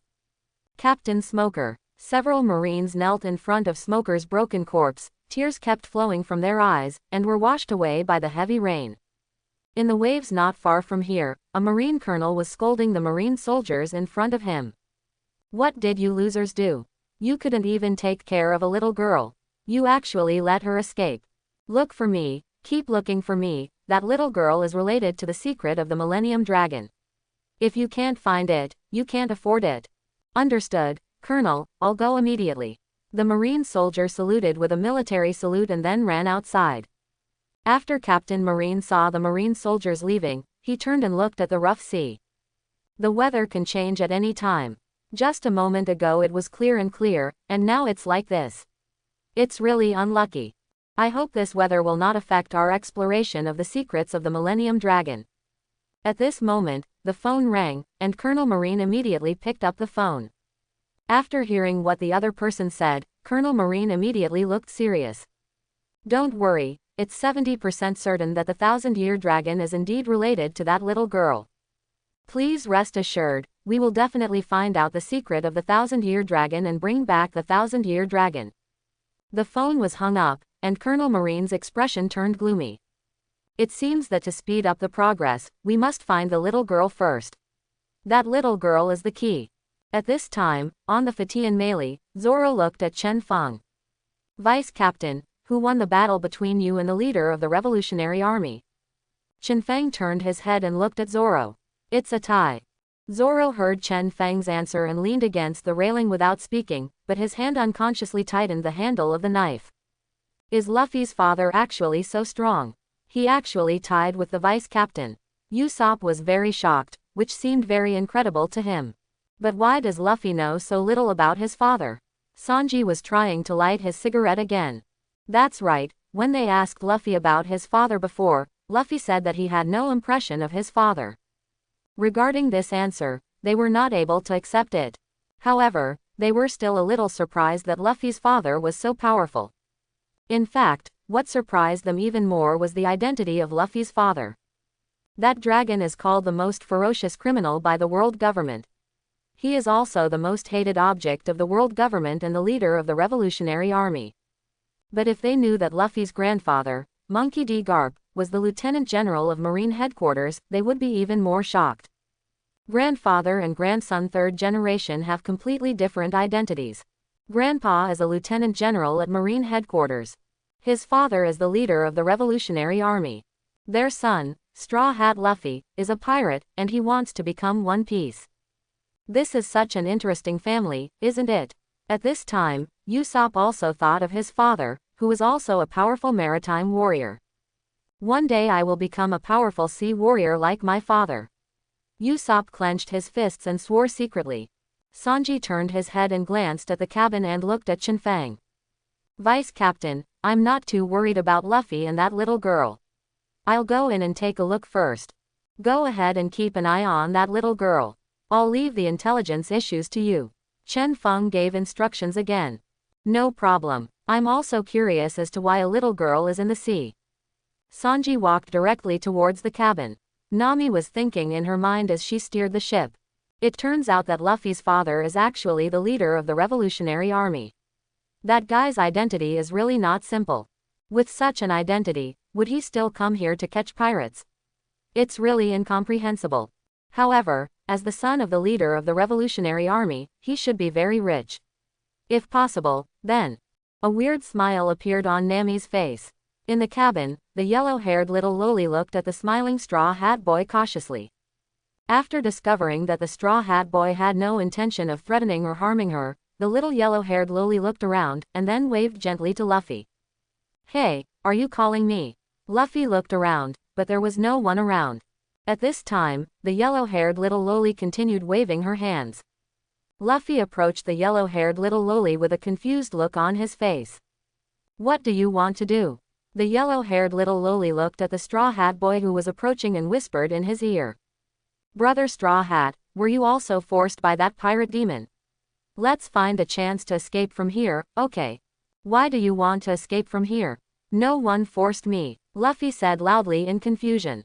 Luffy's loud voice frightened the yellow-haired little Lolita, and she immediately stopped Luffy anxiously. Shish, keep your voice down, Brother Straw Hat, don't let those pirate demons hear you. At this time, a voice sounded from outside the door. Little sister, who is the pirate devil you are talking about? After hearing this, the yellow-haired little loli's face became very frightened, and she immediately shrank to the corner. At this time, the door opened with a creak, and Sanji walked in from the door. He looked at the yellow-haired little loli in the corner. Little sister, is the pirate devil you're talking about the green algae head? Yes, it's the one with green hair and 3 knives on his waist. If you are really talking about that guy, then I can tell you the truth, that guy is the pirate devil.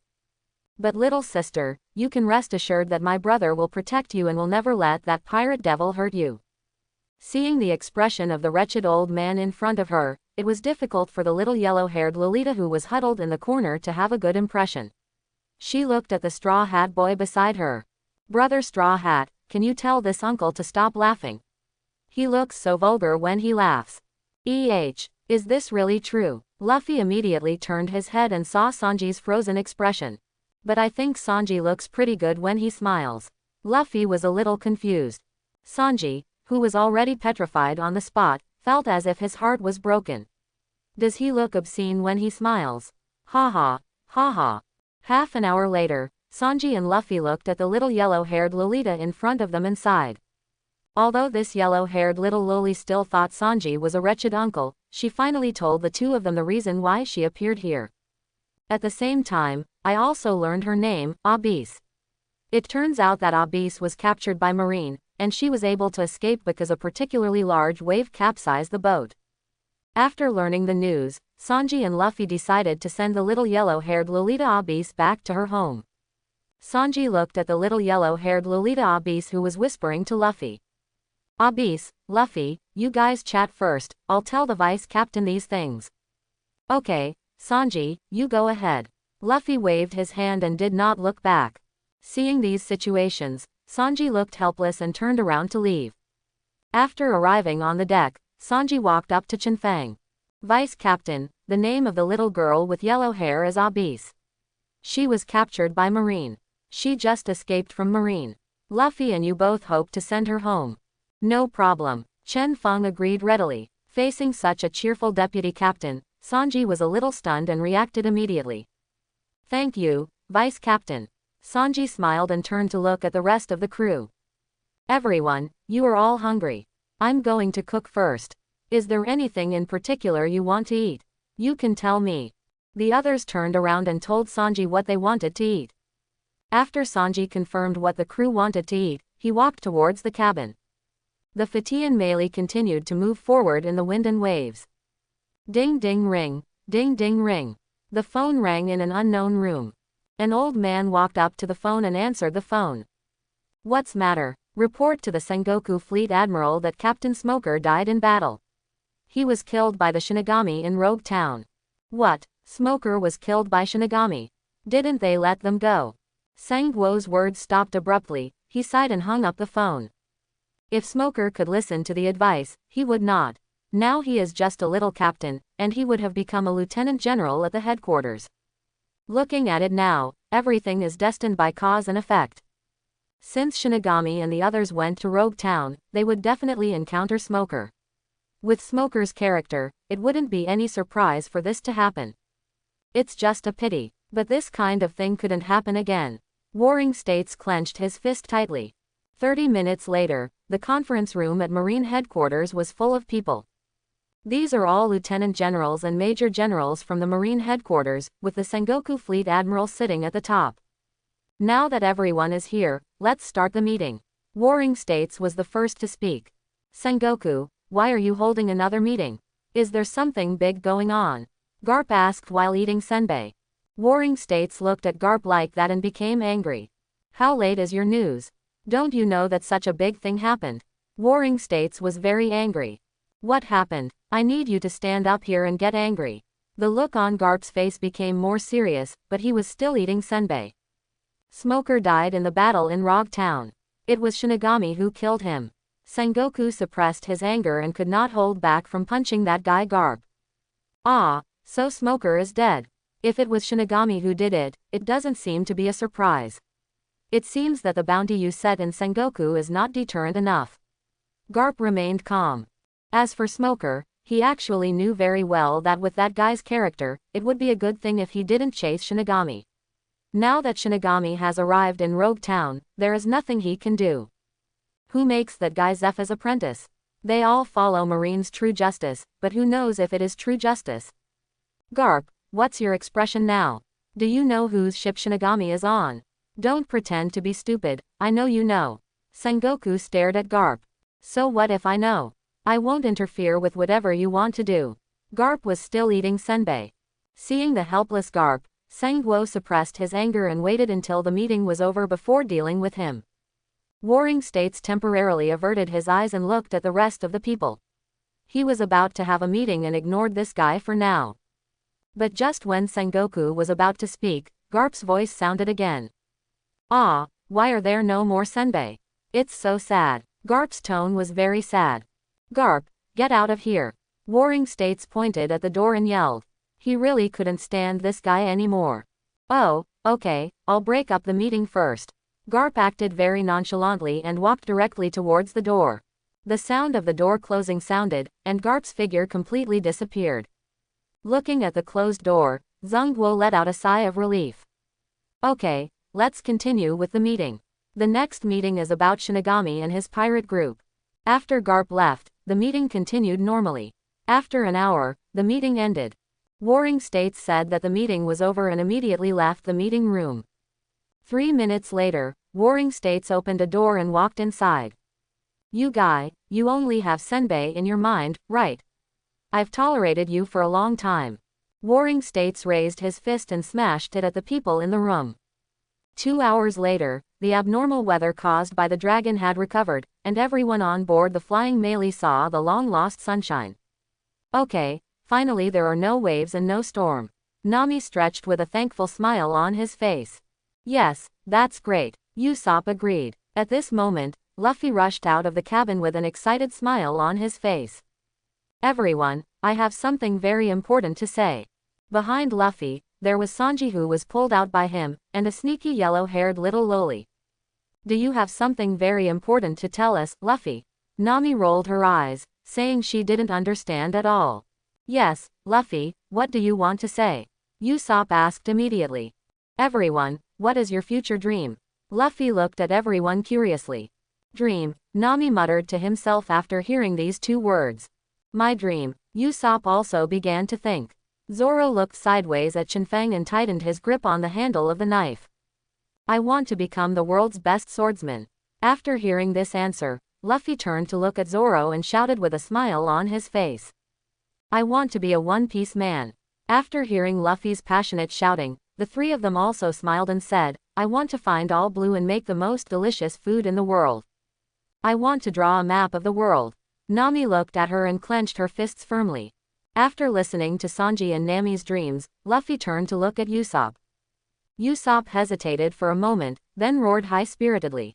I want to be a brave sea warrior. Luffy turned to look at Vice Captain Tatsuka's again. Vice Captain, what is your dream? Everyone else looked at Chen Fang curiously, and they especially wanted to know what Shinigami's dream was. Chen Fang sat up and looked at this kind of person. Just live as you want. Live as you please. Luffy repeated the vice captain's words. Isn't that freedom? Luffy suddenly realized and smiled. The vice captain's dream is similar to mine. I want to become One Piece and the freest person on the sea. Everyone, let's work together for our dreams. Luffy looked around. Of course, everyone chorused Kaido. Chen Fang looked at the people in front of him and smiled. It will get more interesting later. Then, he turned his head and looked at the yellow-haired little loli behind him. After noticing Chen Fang's gaze, the yellow-haired little loli silently took a few steps back and retreated into the cabin. After confirming their dreams, Nami turned to look at Luffy. Where did that little girl go? Let her tell us where to send her back next. At this time, the yellow-haired little loli's voice sounded.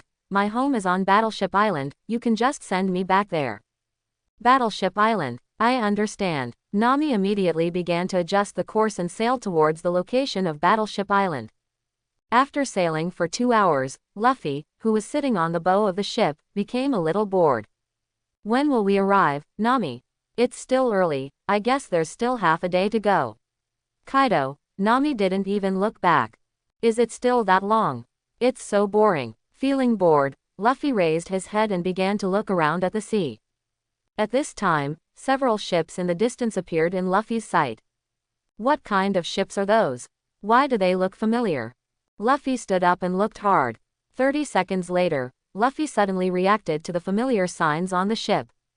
That sign seems to be marine. Yes, it's indeed marine. After confirming the news, Luffy turned to look at Nami. Hey, Nami, Luffy, what else do you have going on? Didn't I tell you? There's still half a day to go. How long has it been? Are you going to ask me a second time? Nami's tone was very impatient. Nami, I don't want to ask how long it will take to arrive. But first found marine ships, and there seem to be 5 of them. Nami originally didn't care what Luffy said, but she suddenly woke up when she heard the word marine. What, marine ship, or 5 ships, where are they? Right in front of us. Luffy immediately pointed forward.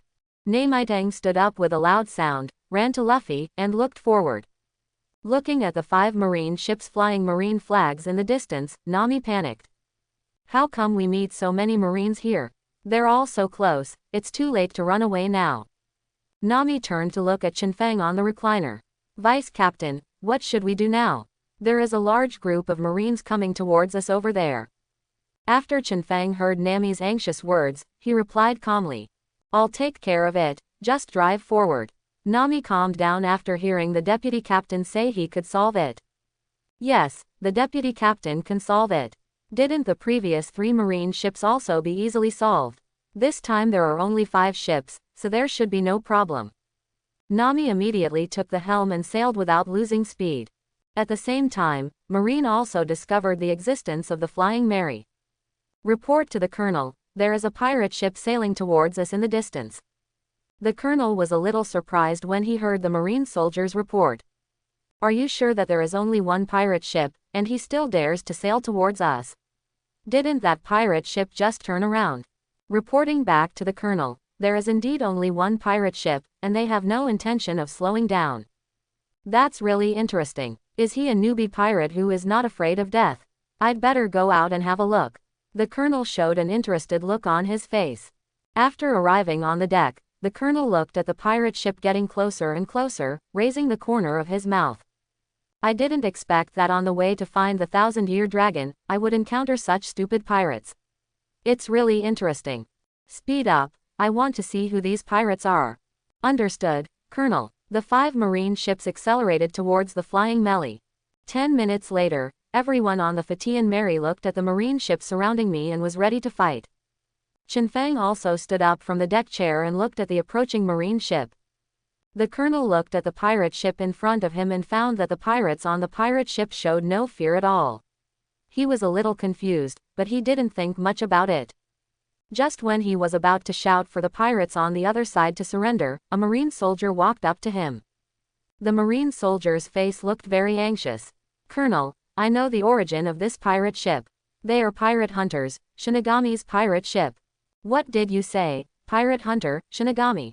Are you sure? The smile on the colonel's face disappeared instantly and he became extremely frightened. That Shinigami is a scary guy with a bounty of 1.2 billion Baileys. He won't really let him meet the real one, right? However, it was already too late. Before Colonel Marine shouted the words to retreat or surrender, he and the Marine soldiers beside him were cut into several pieces by the sword. Chen Fang saw that all the Marines had been dealt with, sheathed his sword, and sat back on his recliner. After Nami saw this scene, there was no expression on his face. He immediately began to turn the rudder, avoid these Marine ships, and continue to move forward. Chapter 31. At this time, there was a stunned little yellow-haired girl at the door of the cabin with a frozen expression. What did she just see? So many Marines were all killed in an instant. The splashing blood and broken corpses shocked the little Loli's heart. The little Loli fell to the ground, her face turned pale. She had just seen with her own eyes that the only one who killed the pirates was the man she thought was very scary, and the rest did not take action at all. Sure enough, that guy is the Shinigami who harvests life. No, she must stay away from him, so as not to know when he died. Abyss quickly moved back a lot, and when she retreated to the corner, she felt a little more at ease. Luffy looked at his vice captain helplessly. Deputy Commander, can you leave some Marines for me next time? I want to fight them off too. Chen Fang glanced at Luffy and said nothing. When Luffy saw that the deputy captain ignored him, he was not looking for boredom. He was just a little sulky. He was not able to participate in such an interesting thing. The rest of the people did not speak and began to mind their own business. The Fatian melee also continued to sail forward smoothly. After Chen Fang and the others sailed far enough, 5 waterspouts rose into the sky and swept away 5 Marine ships. After sailing for another hour, Nami discovered a strange situation. Their ship could no longer move forward, which made Nami a little confused. So he looked around and began to explore what was going on. Chen Fang suddenly sensed something at this moment. He opened his eyes and stood up. Looking at the calm sea around him, he pulled out his knife and slowly closed his eyes. 10 minutes later, Chen Fang opened his eyes and waved the long knife gently, but nothing happened. 3 seconds later, Chen Fang raised the corners of his mouth and sheathed the knife. This windless sea allowed him to realize a skill again. With this skill, he might be able to kill the dragon. Nami was constantly observing the surroundings. Soon, he noticed the sails and pirate flags that had stopped swinging. After noticing this, she immediately took out the navigation chart. After reading the navigation chart, Nami already knew where this place was. She turned to look at Zoro, who was leaning on the railing. Oh, go and turn on the engine on the ship. This is a windless sea. There is no way to move forward with the help of wind. We can only use the engine. After Zoro heard Nami's words, he turned and walked towards the cabin. A minute later, the roar sounded, the engine started, and the Fatian Many began to move forward. Nami looked at the Fatian Mary that started to move forward and laughed. Fortunately, this ship has a power system, otherwise, it would not be able to move forward in this windless sea. Suddenly, several black shadows appeared in the sea near Fatian Melee, and huge black shadows hovered on both sides of Fatian Melee. At this time, Chen Fang opened his eyes and looked forward. There were several huge figures in front of them breaking out of the water. They were 5 huge Poseidon beasts. Are you kidding? How could such a monster appear? A panicked expression appeared on Nami's face, and she turned the rudder in front of her crazily. Looking at the huge Poseidon beast, Chen Fang raised the corners of his mouth, and a very powerful aura appeared on his body. The powerful aura crushed the 5 Poseidon beasts away. After the 5 Poseidon beasts felt the pressure of this powerful momentum, their faces showed humanized expressions of fear, and they immediately wanted to dive into the sea and escape. But it was too late to escape now. 5 jet black blades had already arrived in front of them, cutting off their heads as if there was no obstacle at all. The lifeless Poseidon beast could no longer float on the water and slowly sank to the bottom of the sea. Nami was a little stunned when she saw the scene in front of her. How could such a huge creature die so quickly? Keep going. Chen Fang's voice sounded in Nami's ears. Yes, Deputy Captain, Nami responded subconsciously. 3 seconds later, Nami came to her senses completely. She immediately began to turn the rudder in front of her and headed towards the correct course again. After Chen Fang returned to the recliner, an image of a mermaid appeared in his mind. It was the mermaid princess of the pirate world, Shirahoshi. And this mermaid princess also has another name, Poseidon, one of the 3 ultimate weapons. Mastering the 3 ultimate weapons can make you one of the strongest people in the One Piece world. Of course Chen Fang is also very interested in this power. Only extremely powerful power can allow him to do whatever he wants without any restraint. Next, he will try to see if his ability can obtain the abilities of the 1,000-year dragon. If he can obtain the abilities of the 1,000-year dragon, he will definitely obtain the abilities of the mermaid princess. And after he gained the mermaid princess's ability to control the Poseidon beast, as long as he returned to the sea, he would have no worries and he would be invincible in the sea. It is very possible for him to obtain Poseidon, one of the 3 ultimate weapons. As for the other ultimate weapon, Pluton, it is not difficult for him to obtain it. All he has to do is grab the design of Pluton. Once you get the design drawings, you can build Pluton directly. Money and materials are no problem, someone will provide them.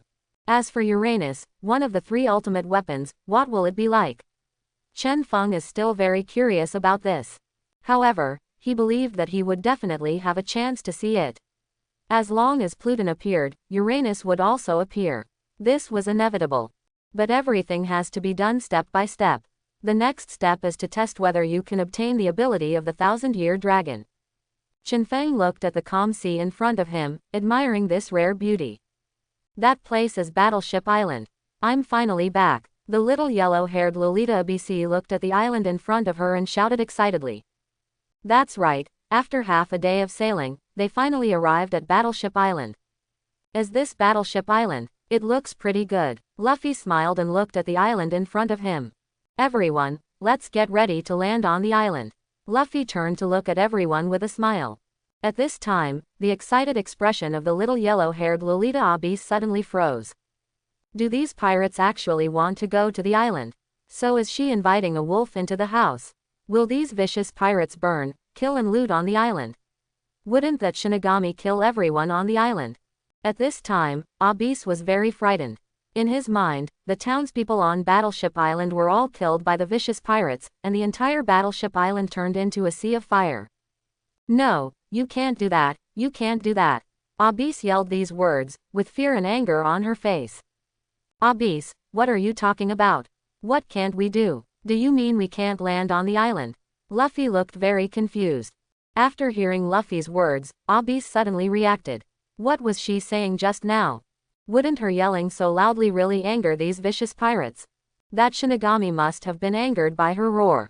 It's over, now the townspeople of Battleship Island are completely dead. Abyss regrets very much now. She should not have returned to Battleship Island. How could she bring this group of vicious pirates to Battleship Island? It was so stupid. No, I didn't mean that. Don't think too much about it. A reluctant smile appeared on Abyss's face. Even if she was very reluctant, she couldn't say it out loud. Now she can only pray that these pirates will not enter Battleship Island to burn, kill and loot again, and also pray that they will leave quickly. If they discover the secret of Battleship Island will be completely finished. Oh, so that's it. I blamed you wrongly, Abyss. Luffy said in an apologetic tone. He thought he was really wrong. At this time, Nami glanced at the yellow-haired little Lolita in front of her. The little Lolita's expression and tone made her clearly understand that the girl in front of her didn't mean what she said. But Nami doesn't care about this. They may not be able to board this island. Then let's go to the island and have a look later. Chen Fang said while looking at everyone. Zoro glanced at Chen Fang strangely. He didn't understand why the vice captain was interested in this place. According to the past, shouldn't the vice captain propose to go to the Grand Line as soon as possible? There was also a hint of astonishment on Nami's face. The deputy captain's decision seemed a bit strange. Yeah, great, let's go to Battleship Island later. Luffy jumped up excitedly. Sanji glanced at Chen Fang and then at Abyss, saying nothing, but he always felt that the deputy captain seemed to know something. And our yellow-haired little Loli Abyss is now petrified. The Shinigami has already spoken, indicating that they will definitely board Battleship Island. What will be the fate of Battleship Island? I hope it won't be the worst situation. 3 minutes later, the boat docked, and Chen Fang jumped off the boat first. He was very interested in a certain creature on the island, and he wanted to go there directly to have a look. Vice Captain, where are you going? Luffy looked at Chen Fang who was leaving quickly. However, Chen Fang did not answer Luffy's question and disappeared from everyone's sight almost instantly. The vice captain's speed is so fast. I wish I could reach that speed anytime. Luffy's face was filled with admiration and his tone was very envious. Then come on, Luffy. Zoro also smiled and jumped off the boat. He looked in the direction where Chen Fang disappeared and whispered to himself. Although it's a pity that I still can't see clearly the gap between us, but I will continue to improve until I surpass you and become the world's #1 swordsman. Sanji took out his lighter and lit a cigarette. He took a long drag on the cigarette and exhaled the smoke.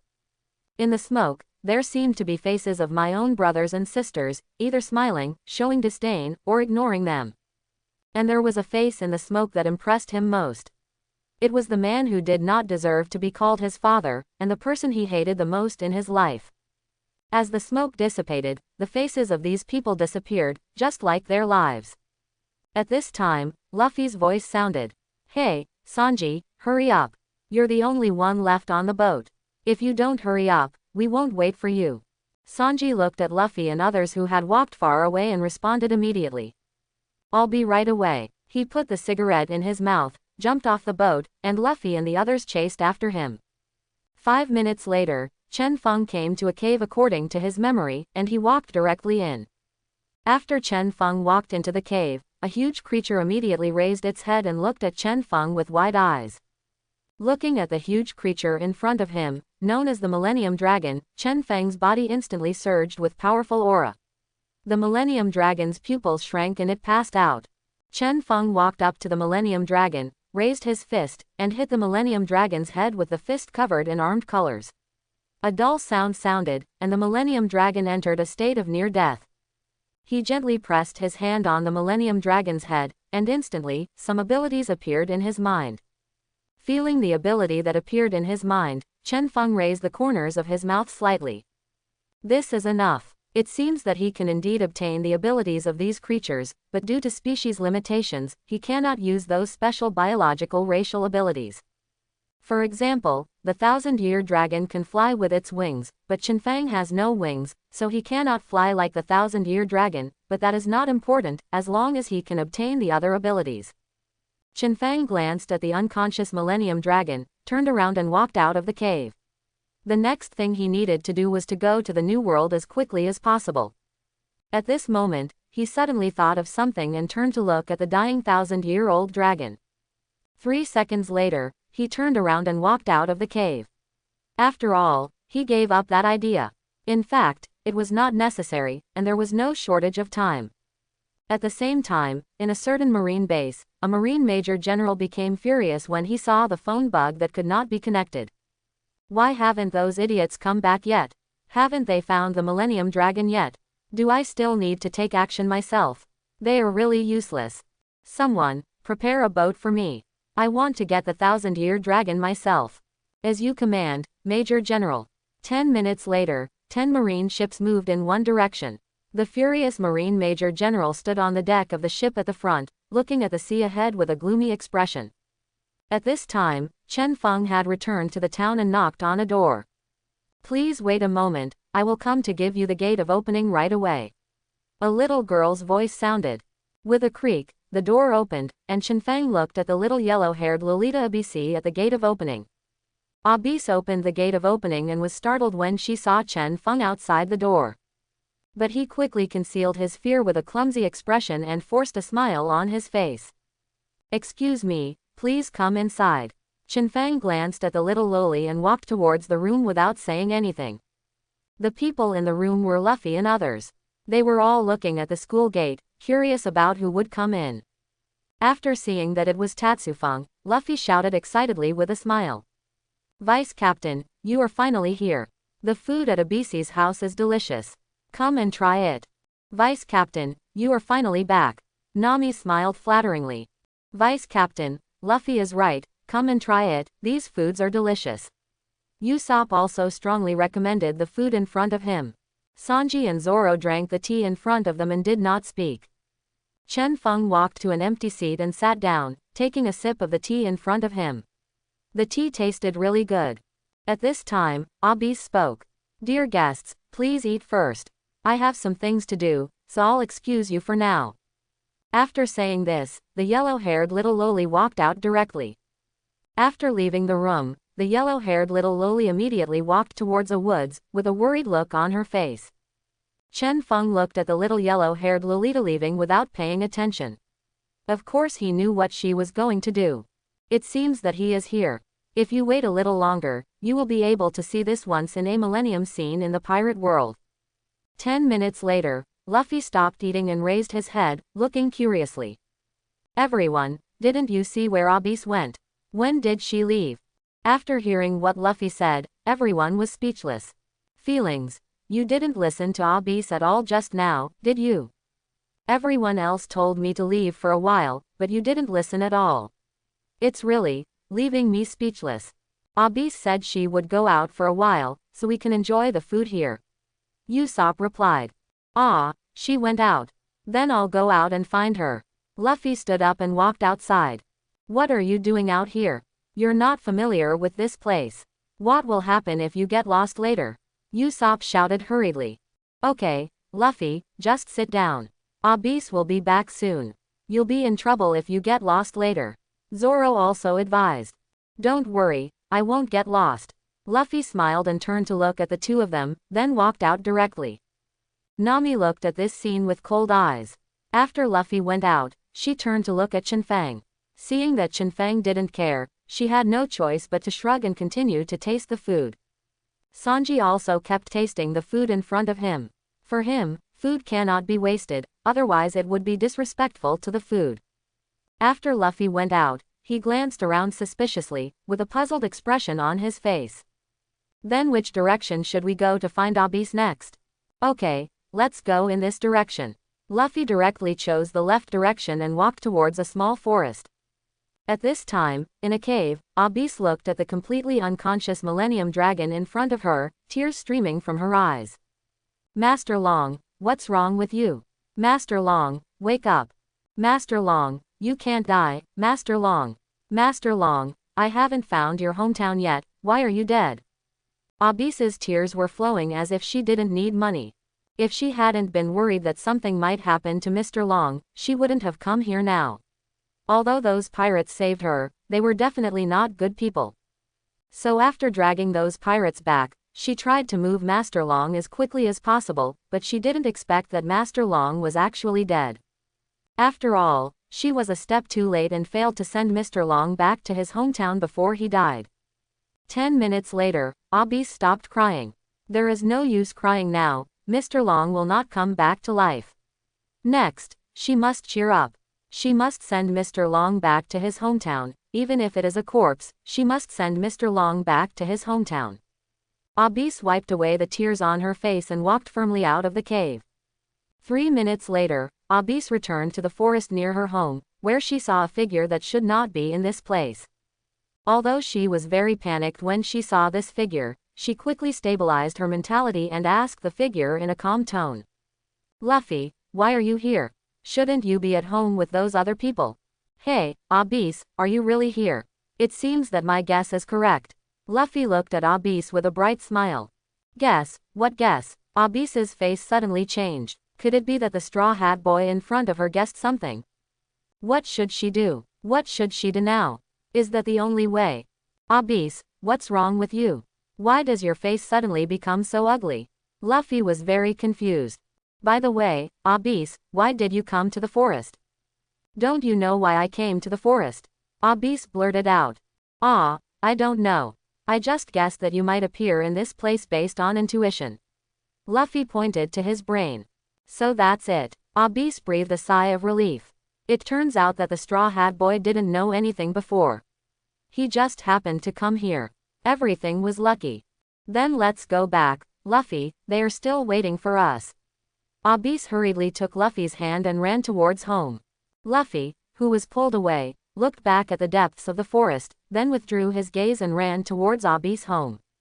Soon, Abyss took Luffy back to her home. On the way, she casually asked Luffy why he didn't enjoy the food in the room and why he came out. Luffy's answer also left her speechless. This Straw Hat Boy went out to look for her because he was full and didn't know what to do. From this point of view, the straw hat boy in front of him is really stupid. The only thing he needs to worry about is the guy called the deputy captain by these pirates. When Luffy and Abyss returned home, they found her grandfather telling stories to the others. Chen Fang turned his head and glanced at the two people who came back, and quickly looked away.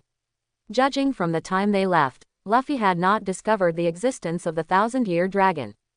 The legend mentioned by the old man in front of me is related to the 1,000-year dragon, but it has no great reference significance and can only be listened to as a story.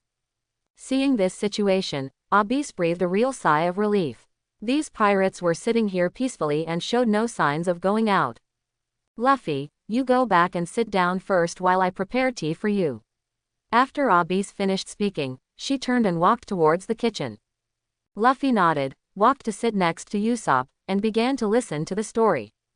At this time, in a country where yellow sand is flying all over the sky, a burly and majestic man is admiring the sky full of yellow sand. The most iconic thing about the burly man is the golden hook on his arm. Footsteps sounded, and a tall woman with a pretty face appeared behind the burly man. Do you have any important information, Miss All Sunday? The burly man had already noticed the woman's approach. The woman behind him immediately spoke. The Shinigami made a big fuss in Loguetown and killed many Marines. According to speculation, he should have come towards the Great Route. After hearing the news, the burly man had a smile on his face. Shinigami, is that guy finally going to enter the Grand Line? Is he finally no longer living there? If he wants to enter the Grand Line, he will definitely pass by us. At that time, I can settle accounts with him. The people in my Baroque studio are not so easy to kill, and the bounties are not so easy to get. The burly man turned to look at the woman behind him. Miss All Sunday, you did a great job. Keep an eye on Shinigami and report the situation at any time. I understand, I'll do it right away. The woman turned around and left. The burly man nodded with satisfaction, turned around and looked at the yellow sand in the sky again. Welcome to my kingdom, Shinigami. Night has covered the sky, and the moonlight is shining on the ground. It is already night. A figure tiptoed out of the room, closed the door gently, and after confirming that no one noticed, continued walking outside. This little figure is easy to identify under the moonlight. She is none other than the little yellow-haired Lolita Abyss. Abyss was still worried about the 1,000-year dragon. Even though she knew that the 1,000-year dragon was dead, she still couldn't help but go and take a look, and she also prepared something for the 1,000-year dragon. Abyss walked towards the forest carrying a bundle that was almost as big as her body. After arriving in the cave, she put down the baggage and began to take things from the baggage. Master Long, these are the flowers I picked specially for you. I hope you will like them. Abyss took out many flowers of various colors from the bag and placed them in front of the Millennium Dragon. When a person dies, flowers must be sent. Since Mr. Long is also dead, she should send flowers. After arranging the flowers, tears flowed out uncontrollably from Abyss's eyes. She raised her head with hazy eyes and looked at the corpse of the Millennium Dragon.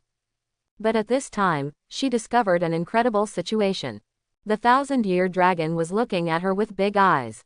The situation before her made Abyss feel both unbelievable and very surprised. Master Long, it turns out you're not dead. It's great. Abyss hugged the Millennium Dragon's head. After a long time, Abyss's excitement calmed down a bit. She let go of her hand and looked at the 1,000-year dragon. Master Long, you must be hungry now, right? I'll go back and get you something to eat right away. Just wait, I'll be there soon. Abyss wiped away her tears with her hands, turned around and ran out of the cave. Great, Lord Long is still alive. Abyss is so excited. It's not too late, everything is still too late. Soon, Abyss returned to the kitchen at home and began to pack food with a bag. When the bag was twice as big as her body, she picked up the bag and ran towards the back mountain. And just as Abyss ran out of the house, there were several pairs of eyes watching her behind her. Where is Abyss going with so much food? It's really strange, Luffy said in confusion. Is she going to secretly eat alone? This is too unjust. Everyone looked at Luffy speechlessly. When they heard Luffy's first sentence, they thought that Luffy had become smarter, but they didn't expect that the second sentence immediately returned to his original form. Sure enough, this guy only thinks about eating. Let's go, follow up and take a look. Chen Fang took steps to follow. Everyone looked at each other and immediately followed. Everyone followed Abyss, crossing wide deep ditches and climbing steep cliffs, and finally came to a cave. After seeing this cave, Luffy was very excited. There is actually a cave here. Let's go in and have a look. Luffy took the lead and ran towards the cave. Chen Fang also followed. At this time, Abyss heard footsteps in the cave, and she was very frightened. Broken, this place has been discovered. What should she do next? She is just an ordinary little girl who can't do anything, but even so, she must do something. So she immediately stared in the direction of the cave exit, holding a branch tightly in her hand. In the tense atmosphere, a short time later, a straw hat boy appeared in Abyss' sight. Seeing this straw hat boy, Abyss became even more panicked. Did this straw hat boy really guess this place? It turns out that he was lying to himself before. Sure enough, these vicious pirates just couldn't be believed. Their stupidity and kindness are all fake, and their hearts are extremely dirty and evil. You are not allowed to come over. If you come over again, I will attack you. Luffy laughed when he saw it was Abyss. So Abyss, you're here. Is this where you steal food? You really didn't tell me earlier. Luffy stared closely at the bundle behind Abyss, and there was a scent coming from the bundle. Hey, what is that thing? At this time, Luffy noticed the strange creature behind Abyss, and he walked over directly. You are not allowed to come over. If you come over again, I will really take action. I am not joking. I am very powerful, Abyss scolded loudly. But Luffy obviously didn't care. He bypassed Abyss and walked in front of the creature. What kind of creature is this? It's really strange. I've never seen it before. Luffy looked at the creature in front of him curiously. 5 seconds later, footsteps sounded again. After hearing these footsteps, Abyss felt even more panicked. From this point of view, all those vicious pirates are here, maybe even that guy is here. After Luffy heard the footsteps, he immediately turned and looked towards the exit of the cave.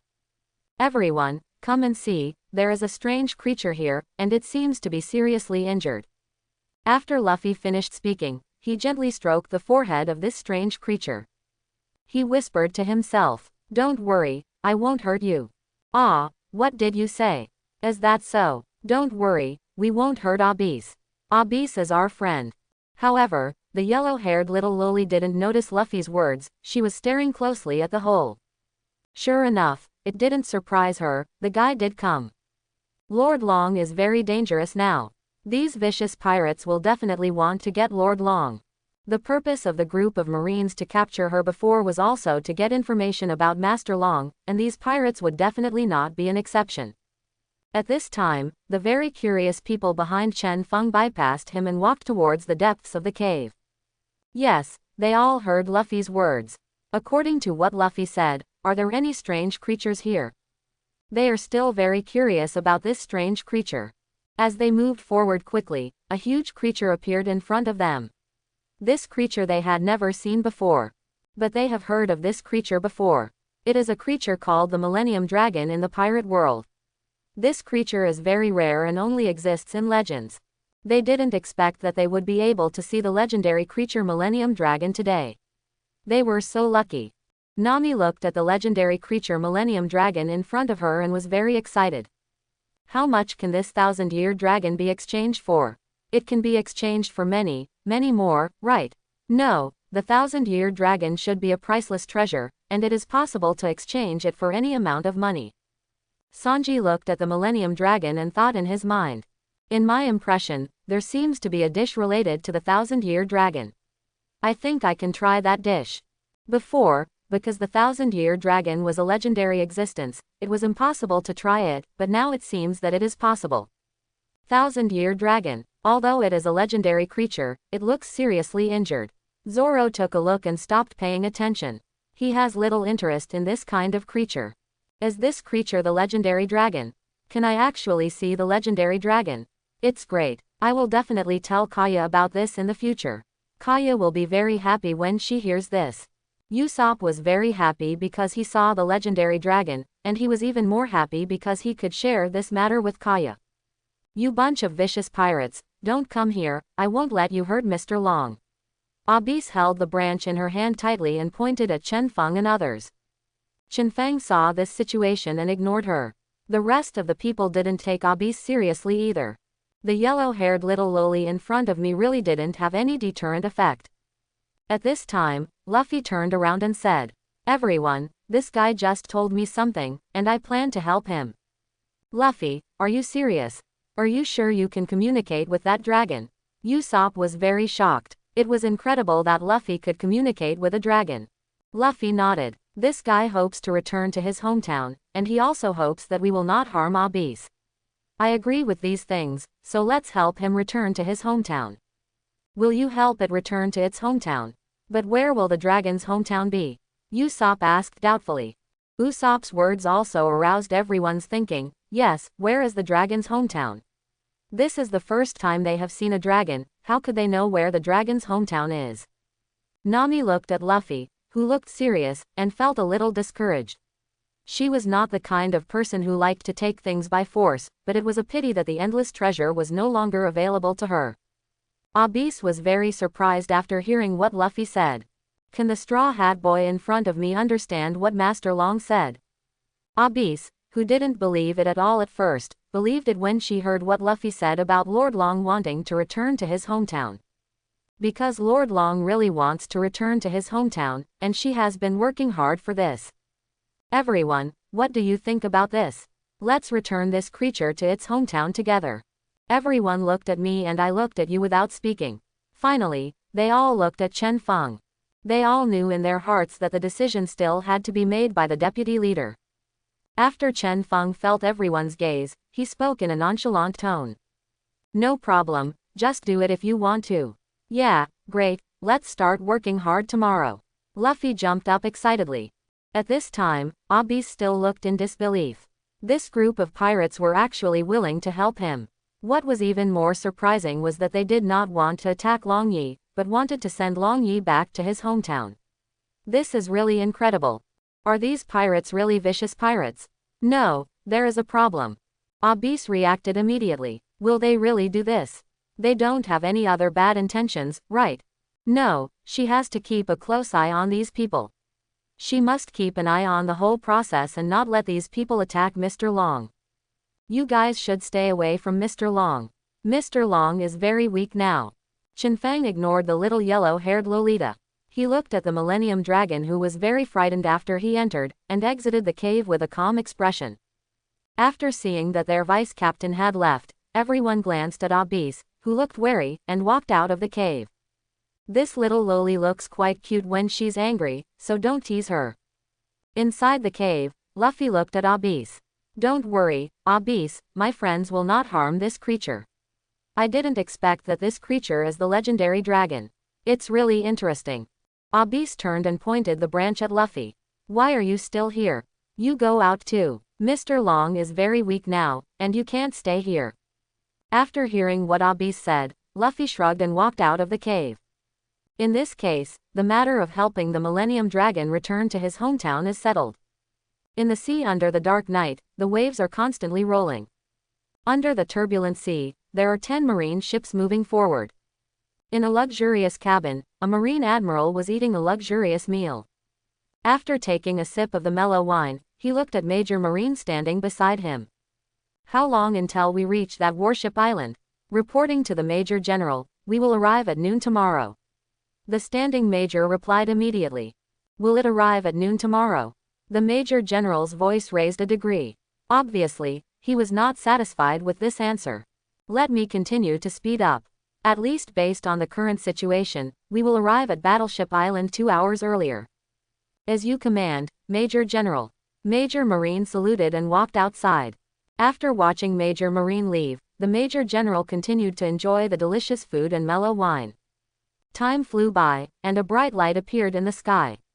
After the bright light appeared, it directly dispelled the darkness, and it was dawn.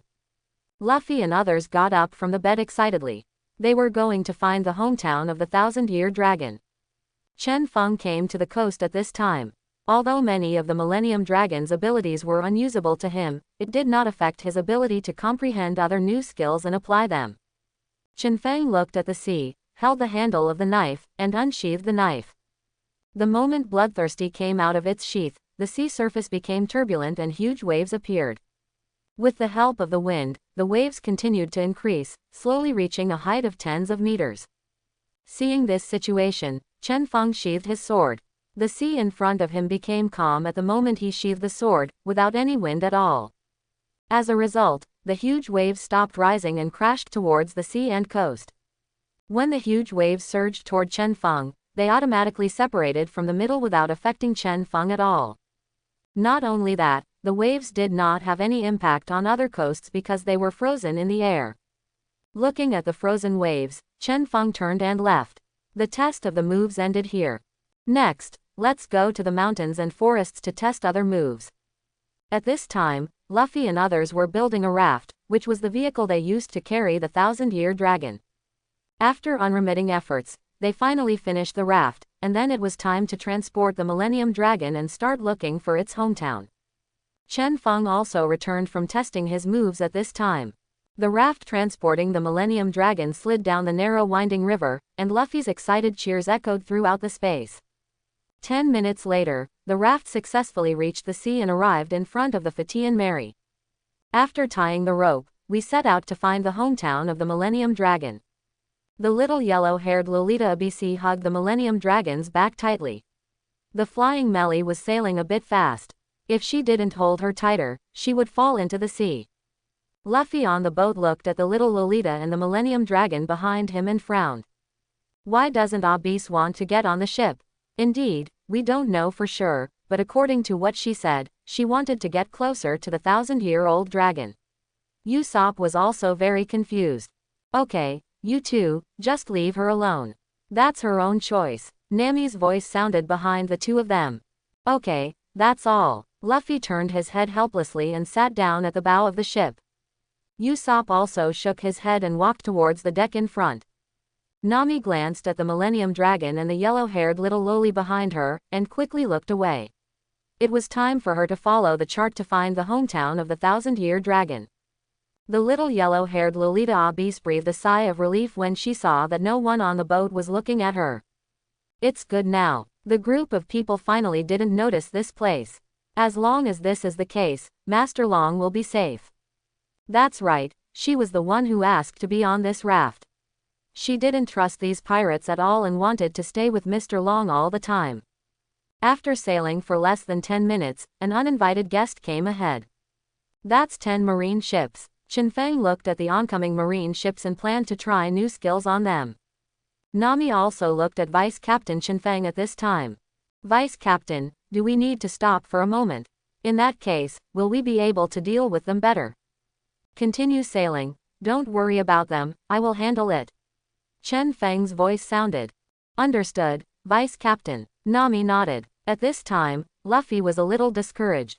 There were 10 marine ships on the opposite side, and there were countless cannons.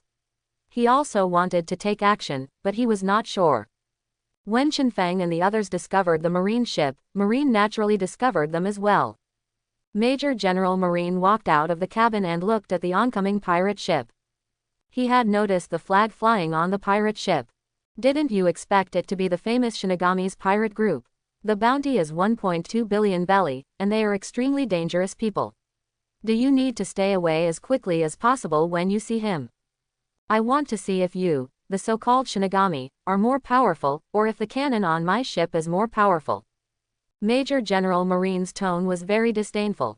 The 10 marine ships and countless cannons behind him gave him confidence. He is just a small pirate hunter. No matter what, there is only one person, how can he block his cannon fire? Speed up and get all the cannons ready for me. Once within range, fire them all together. Major General Marine gave the instruction. After Major General Marine issued the instruction, the speed of the 10 marine ships increased again and quickly approached the flying melee. Looking at the 10 marine ships that were gradually approaching, Chen Fang raised the corner of his mouth. After the marine ship entered a certain range, he had a thought in his mind. In an instant, huge smoke enveloped 10 marine ships. Not only that, the speed of the marine ship dropped instantly, almost stopping, and the waterline of the marine ship dropped rapidly, seeming to be sinking into the sea. What happened? Where did this fog come from? Major General Marine shouted in confusion. Reporting to the Major General, we don't know what happened.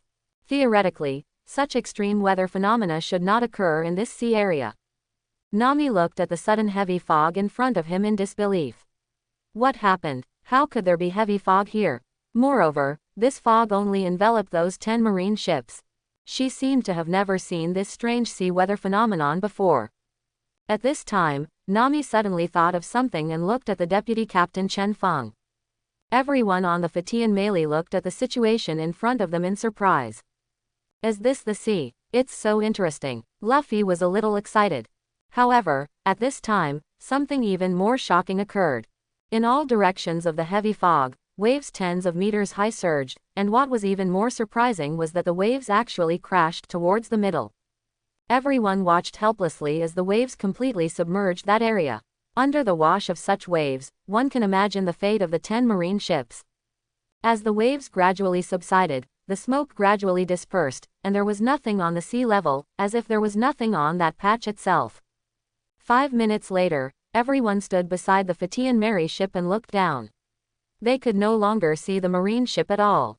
The water below was very blue, but not clear. The underwater scene they saw nothing. Nami raised her head and looked at Chen Fang. She rationally told her that this matter must be related to the deputy captain, but she did not dare to ask. Vice Captain, does this matter just now have something to do with you? You should have done it, right? Luffy, who was looking at the sea, turned his head and looked at Chen Fang. Yes, I did it. Chen Fang admitted directly and had nothing to hide. Vice Captain, is this some kind of devil fruit ability? Luffy asked curiously. Since Chen Fang did not draw his sword, this situation occurred, so Luffy had this guess, and the deputy captain had also used some abilities before, at least the floating ability could not be explained by sword skills. Yes, this is indeed the ability of the devil fruit. Chen Fang nodded again. The smoke ability is indeed the ability of the devil fruit. There is no doubt about this. The ability to stop the ship is also the ability of the devil fruit. As for the wave, it may only be explained by the devil fruit. Sure enough, the vice captain is also a devil fruit user. Luffy was a little excited. He finally met his second devil fruit user. After receiving Chen Fang's affirmative answer, everyone on the boat had different thoughts. The vice captain is a fruit power user. Has it finally been confirmed by him personally? But aside from the fruit power, his swordsmanship is also very strong. He is still the target of my pursuit. Zoro clenched the handle of the knife and looked at Chen Wind. The things just now were indeed done by the vice captain. He has admitted it himself. Is the devil fruit really that powerful? I want to have it too. Nami's desire for devil fruit is stronger than money at this time. Shinigami's sword skills and fruit abilities are so strong, is it really possible for me to get revenge? Sanji has begun to doubt himself. He feels that his hope of revenge is slim. Usopp looked at the deputy captain with great admiration. Devil fruit. If one day I also have the ability of a devil fruit, can I become so powerful? Usopp began to fantasize. Obviously, Chen Fang's actions and words just now made everyone on the ship yearn for the devil fruit's ability. But devil fruits in the pirate world are not so easy to obtain, and the abilities of devil fruits may not be what they expected. Not only that, the devil fruit itself also has side effects. Although many fruit power users can overcome some side effects, those side effects are also real. At this time, the yellow-haired little loli behind was still hugging the Millennium Dragon tightly. Due to the blocked view in the distance, she had no idea what was happening now. Seeing everyone standing there stunned, Chen Fang shook his head and turned towards his recliner. Soon, Nami woke up first and looked at Luffy beside her. Luffy, where did you get your devil fruit? She was very much looking forward to Luffy's answer, and wanted to use Luffy's answer to figure out where to get the devil fruit. When Nami asked this question, Usopp and Sanji's attention was immediately focused here, and they were also very curious about this. Usopp also wants to obtain a devil fruit, and Sanzichi also realizes that he may need a devil fruit that truly suits him. My devil fruit was given to me by Shanks. Well, no, I should have snatched it from Shanks. Luffy had an embarrassed smile on his face. After all, he did eat the rubber fruit without Shanks' permission. Then Shanks you are talking about, where did he get the devil fruit? Nami continued to ask. I don't know that either, Shanks didn't tell me. Luffy shook his head. The moment Nami heard Luffy's answer, she felt a little discouraged. Luffy would not lie, she knew this very well, and she also knew clearly that Luffy would not ask. The only thing that can make this guy care about is becoming One Piece and what he will eat for his next meal. Now that it's all right, the clues to the devil fruit have been cut off, so I can only take one step at a time. If I'm lucky, I might even encounter a devil fruit. After hearing these words, Sanji and Usopp were also a little frustrated. It seemed that the clue to obtain the devil fruit had indeed disappeared. At this time, Zoro's voice sounded. If you want a devil fruit, it's actually easy to say it's easy, but it's also very difficult to say it's difficult. Green Algae Head, what do you mean, what do you know? Nami immediately turned his head and looked at Zoro. Zoro felt the three people watching at the same time, smiled and shook his head. Although devil fruits are rare, there are still people who trade them. After all, not all devil fruits are the most suitable for the recipients. Therefore, there are also situations where devil fruits are traded. How does the transaction work? Nami asked the most critical question. The first one is, of course, the exchange of devil fruits. The second option is to spend money to buy it, but it is a big price. If I spend money to buy it, how much will it cost? Zoro looked at Nami disdainfully and did not answer how much. Among us, only the deputy captain can afford a devil fruit. After Nami and the other three heard this, they immediately understood what Zoro meant. It should be an astronomical sum, and the depressed atmosphere reappeared. 10 seconds later, Nami looked up at Luffy. This guy was really lucky.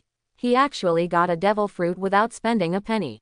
However, the ability of a free devil fruit is definitely not strong, because Luffy's devil fruit ability does not seem to be very strong, and it is not as good as the vice captain's, so it must be an inferior devil fruit.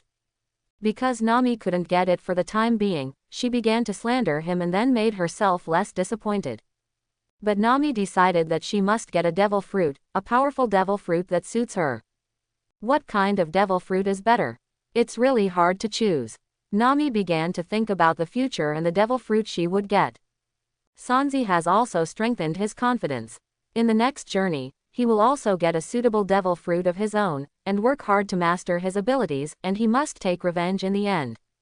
Usopp is also dreaming about what will happen after he obtains the devil fruit ability. By that time, he will be a well-deserved and brave sea warrior, and Kaya will definitely admire him. Unknowingly, Chen Fang has influenced everyone in the Straw Hat Pirates, and their pursuits have changed somewhat.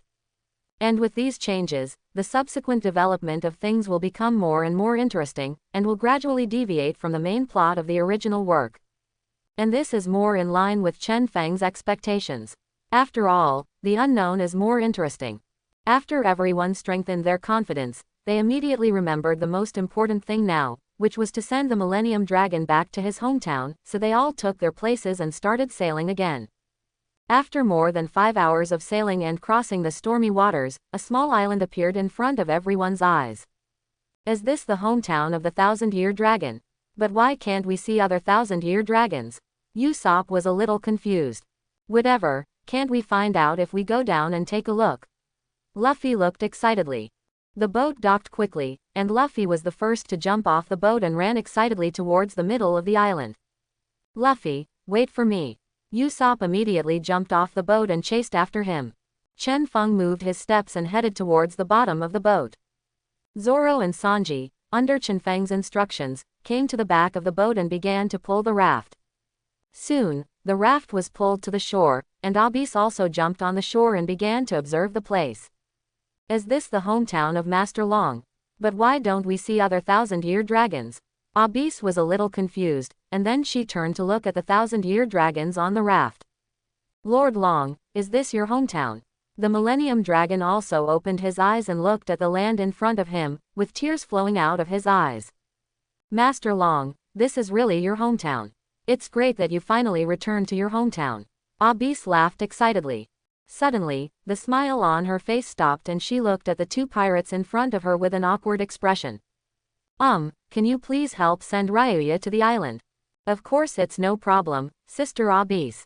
Sanji responded with a smile. Zoro glanced at Abyss but said nothing. He could clearly feel the yellow-haired little loli's wariness, hatred, and fear towards them.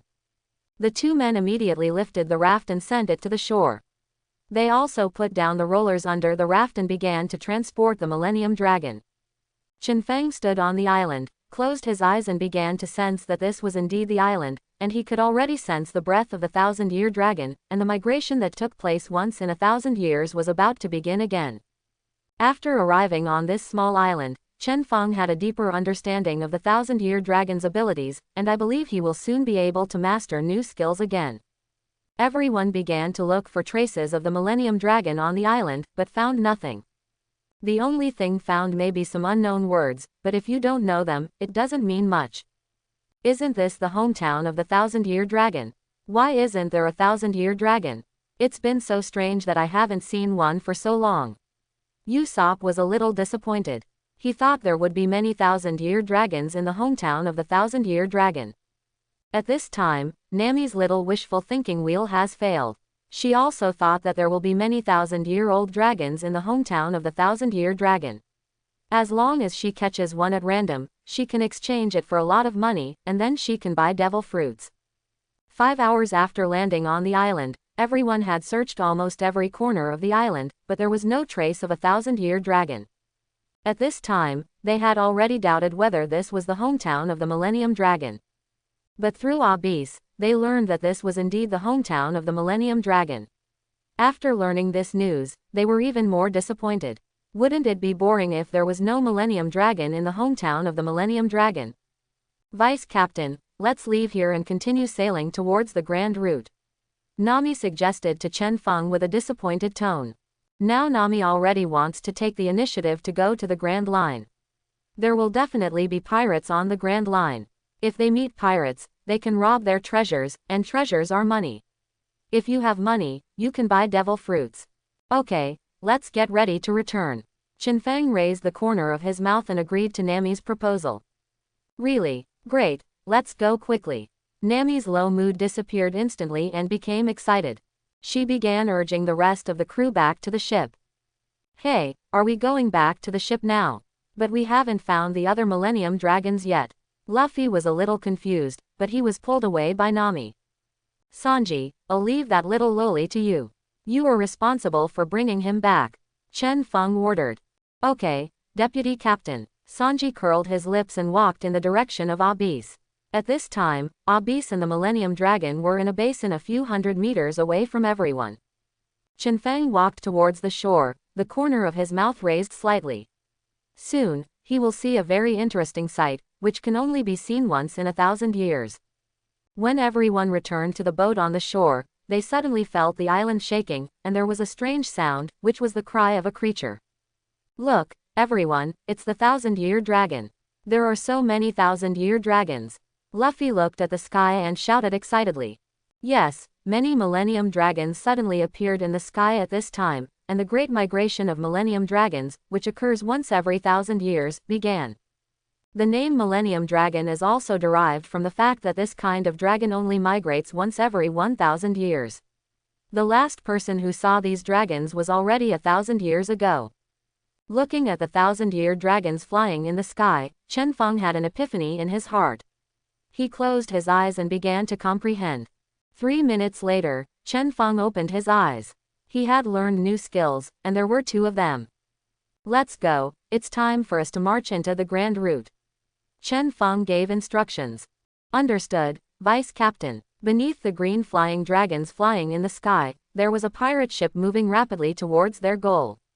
At this time, in another sea area, this is already an area belonging to the Grand Route. A small boat headed towards a small island. There were many buildings on the small island, and strange flags were flying above the small boat. There were 2 or 3 watchtowers on the island. The people on the watchtower noticed the small boat immediately, but after seeing the flag on the ship, they stopped paying attention. The boat docked quickly, and 2 men in white clothes came to the boat and looked at the men in black robes on the boat.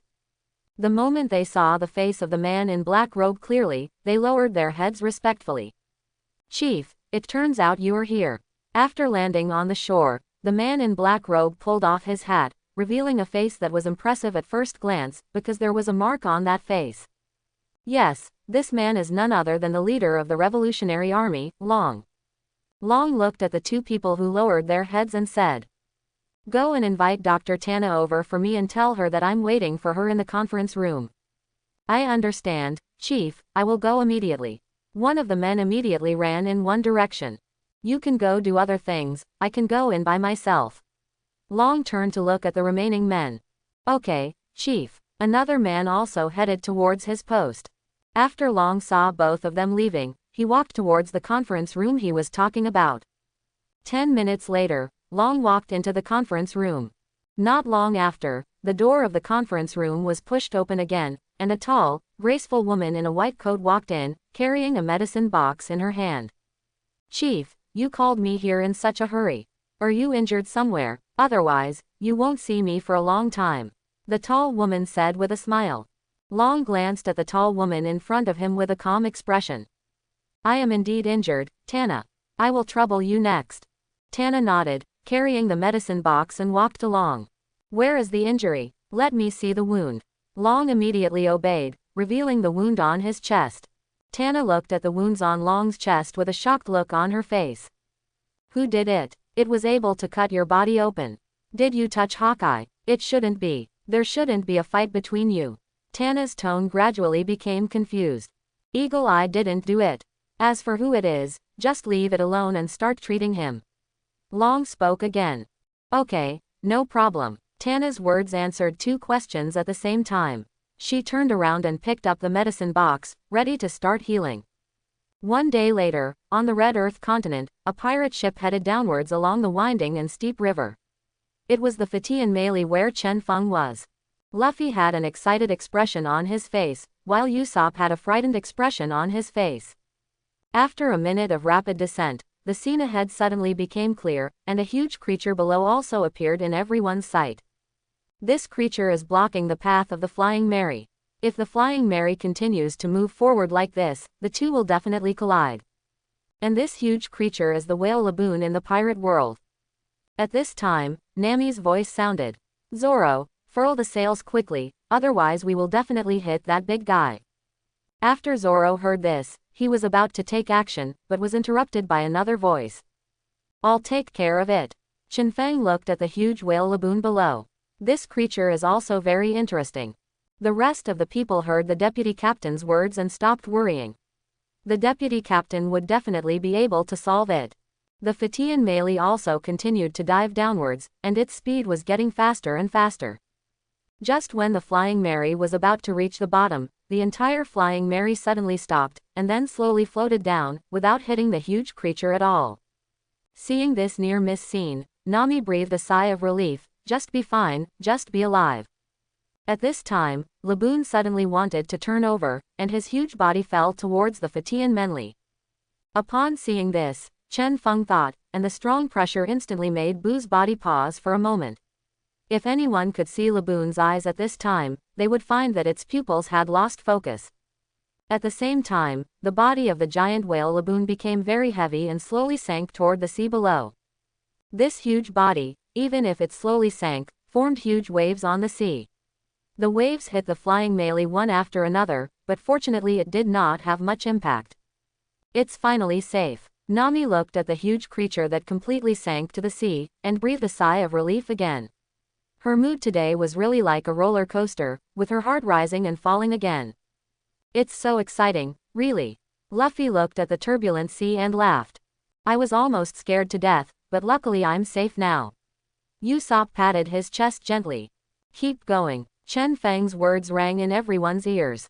After saying that, he returned to the recliner. After Nami heard the instructions, he immediately continued sailing. Less than a minute after sailing, the sound of breaking waves sounded, and a pirate ship suddenly rushed out from under the sea.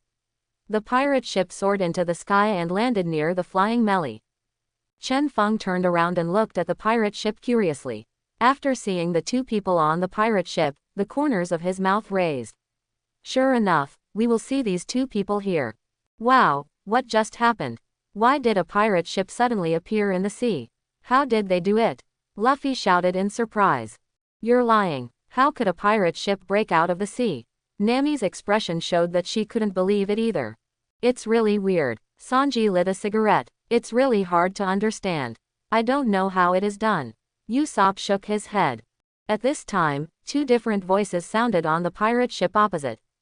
Miss Wednesday, we finally survived. Yes, Mr. Nine, we finally escaped from the whale's belly.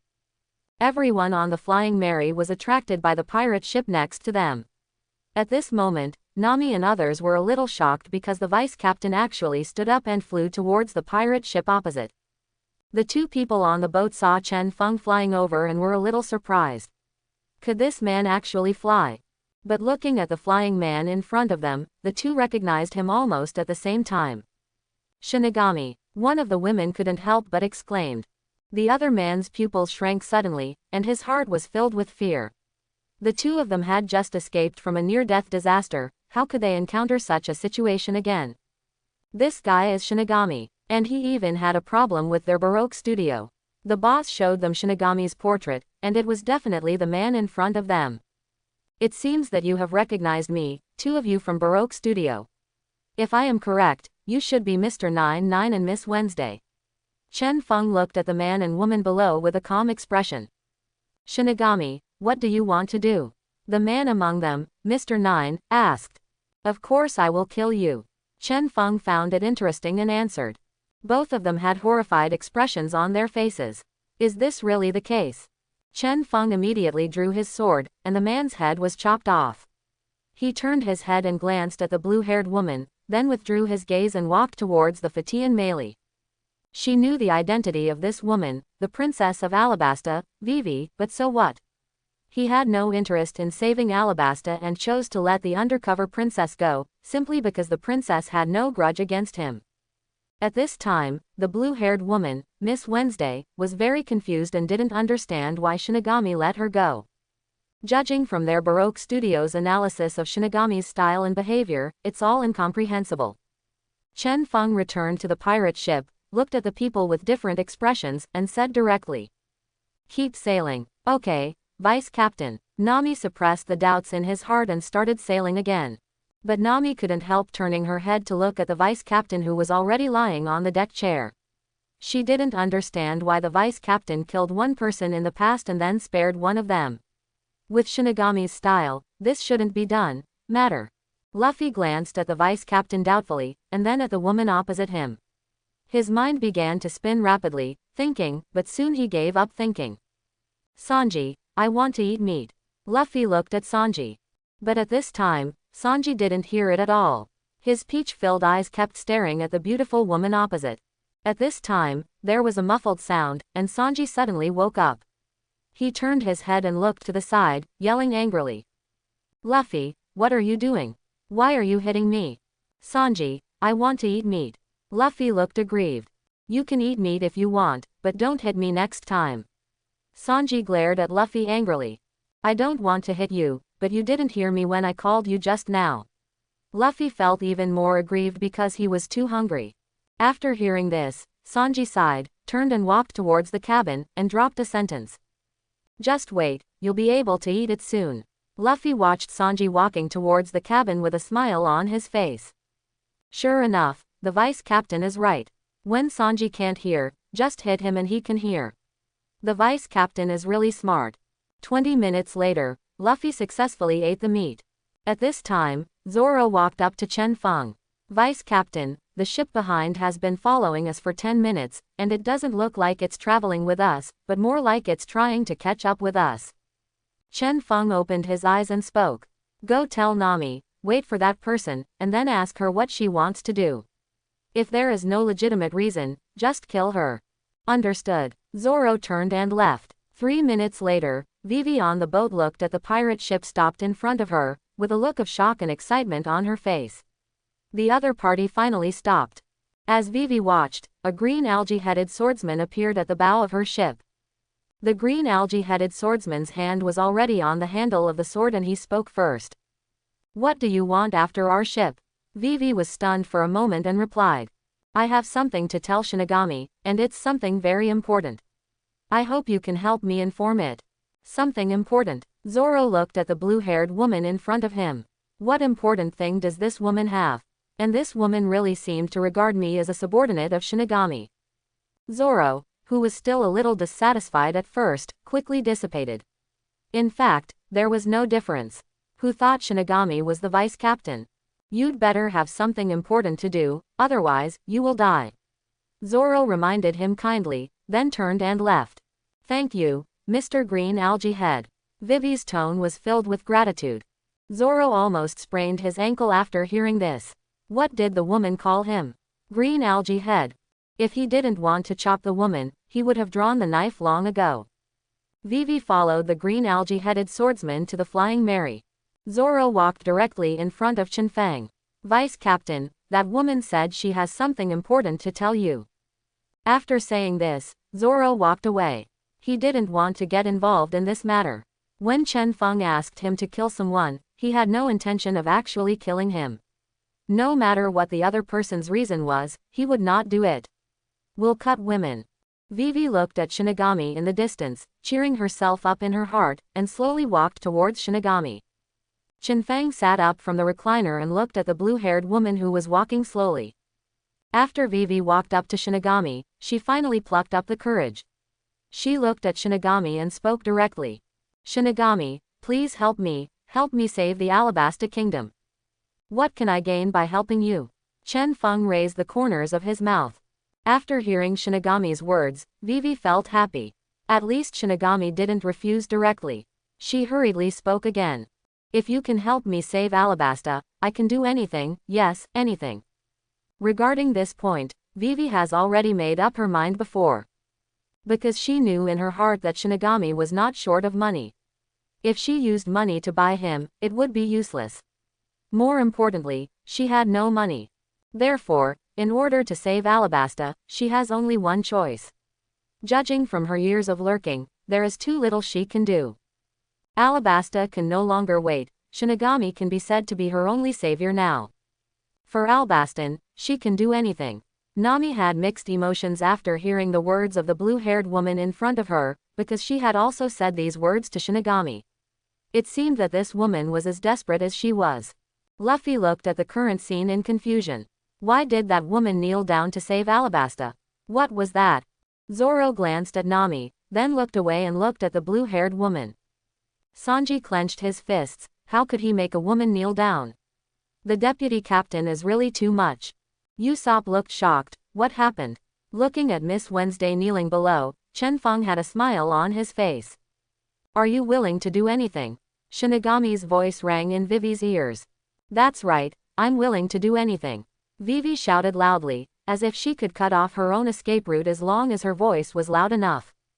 Okay, I agree. Really? Vivi raised her head in disbelief. She couldn't believe that Shinigami agreed so easily. She originally thought that Shinigami would not agree. After all, she had too little to offer. Chen Fang nodded and said, okay, you will follow us next, and I will help you get everyone in the Baroque studio and rescue Alabasta. In exchange, you will now be a member of the song and dance troupe on the ship. Now that the princess in front of her has come to her doorstep and admitted that she is willing to do anything, Chen Fang must agree. Anyway, he had a feud with Crocodile and the others, and he would definitely kill Crocodile and Baroque Studio in the end. It is quite good to regard the princess as a member of the song and dance troupe. As for the next step, we must continue to expand the song and dance troupe. I understand, Mr. Shinigami. Vivi nodded. She believed that Shinigami could do it, and she could only believe so much. However, what Shinigami said next made her very confused. Becoming a member of a song and dance troupe. What is this? It seems that this is not unacceptable to her, and it is better than she had imagined before. After Nami heard Chen Fang's words, she suddenly felt a little lucky. Fortunately, she was a navigator and didn't have to be a member of the song and dance troupe. Singing and dancing troupe. Vice Captain, are you starting to form a singing and dancing troupe now? It's great. Luffy was a little excited. There were finally new members added to the ship. A song and dance troupe. Is this beautiful lady in front of me a member of the song and dance troupe? It's so wonderful. Sanji's eyes turned into heart shapes again. Zoro looked on coldly. This guy Shinigami got another woman on board. He doesn't really want to form a song and dance group, does he? Nami, continue moving towards the grand route. Chen Fang looked at Nami. Okay, Vice Captain. The Fatian Melee set sail again, and everyone started doing their own things again. At this time, Luffy walked up to Vivi and introduced himself with a smile. Hello, my name is Luffy, and I am a man who aspires to become One Piece. Hello, Luffy, my name is Vivi. Vivi responded to Luffy with a smile. She no longer had to hide her real name. Welcome to my pirate team, Vivi. Luffy smiled and extended his hand. Although Vivi was a little confused about this sentence, she still smiled and held Luffy's hand. Thank you, Luffy. Vivi could feel the sincerity of the Straw Hat Boy in front of her. Luffy let go of Vivi's hand and turned to look at Chen Fang. Vice Captain, there won't be only one person in the song and dance troupe, right? Where can we find the other people? Facing Luffy's question, Chen Fang answered directly. Don't worry, there is actually another person in the song and dance troupe. There is another person, where is he? Why didn't I see it? Luffy looked around in confusion. At this time, Nami, who had been paying attention to the situation here, felt cold in her heart. It couldn't really be like that, could it really make her guess? Soon, Chen Fang's next words made Nami a little desperate. She seemed to be happy too early. Actually, although Nami is a navigator, she has another identity. She is also the lead dancer of the song and dance troupe. Is that so? It turns out that Nami is also in the song and dance troupe, and she is also the lead dancer. She is really awesome. Luffy looked at Nami with a look of realization, and then a look of admiration appeared on his face. Vivi followed Luffy's line of sight and saw Nami. It turns out that she is also a member of the song and dance troupe, and she is also a navigator. It seems that I am not alone. Vivi thought to herself, feeling that her mood became better. Nami sighed. She finally accepted her fate, and her current situation was completely caused by herself. No, that's not right. Besides, it was mainly caused by that guy Aaron. That guy was really annoying. Nami clenched her fists tightly. If Aaron knew anything at this time, he would definitely be speechless. Who knew that he would be whipped even after he died? Mr. Shinigami, what should I do now? Do I want to prepare for singing and dancing? Vivi looked at Chen Fang and asked.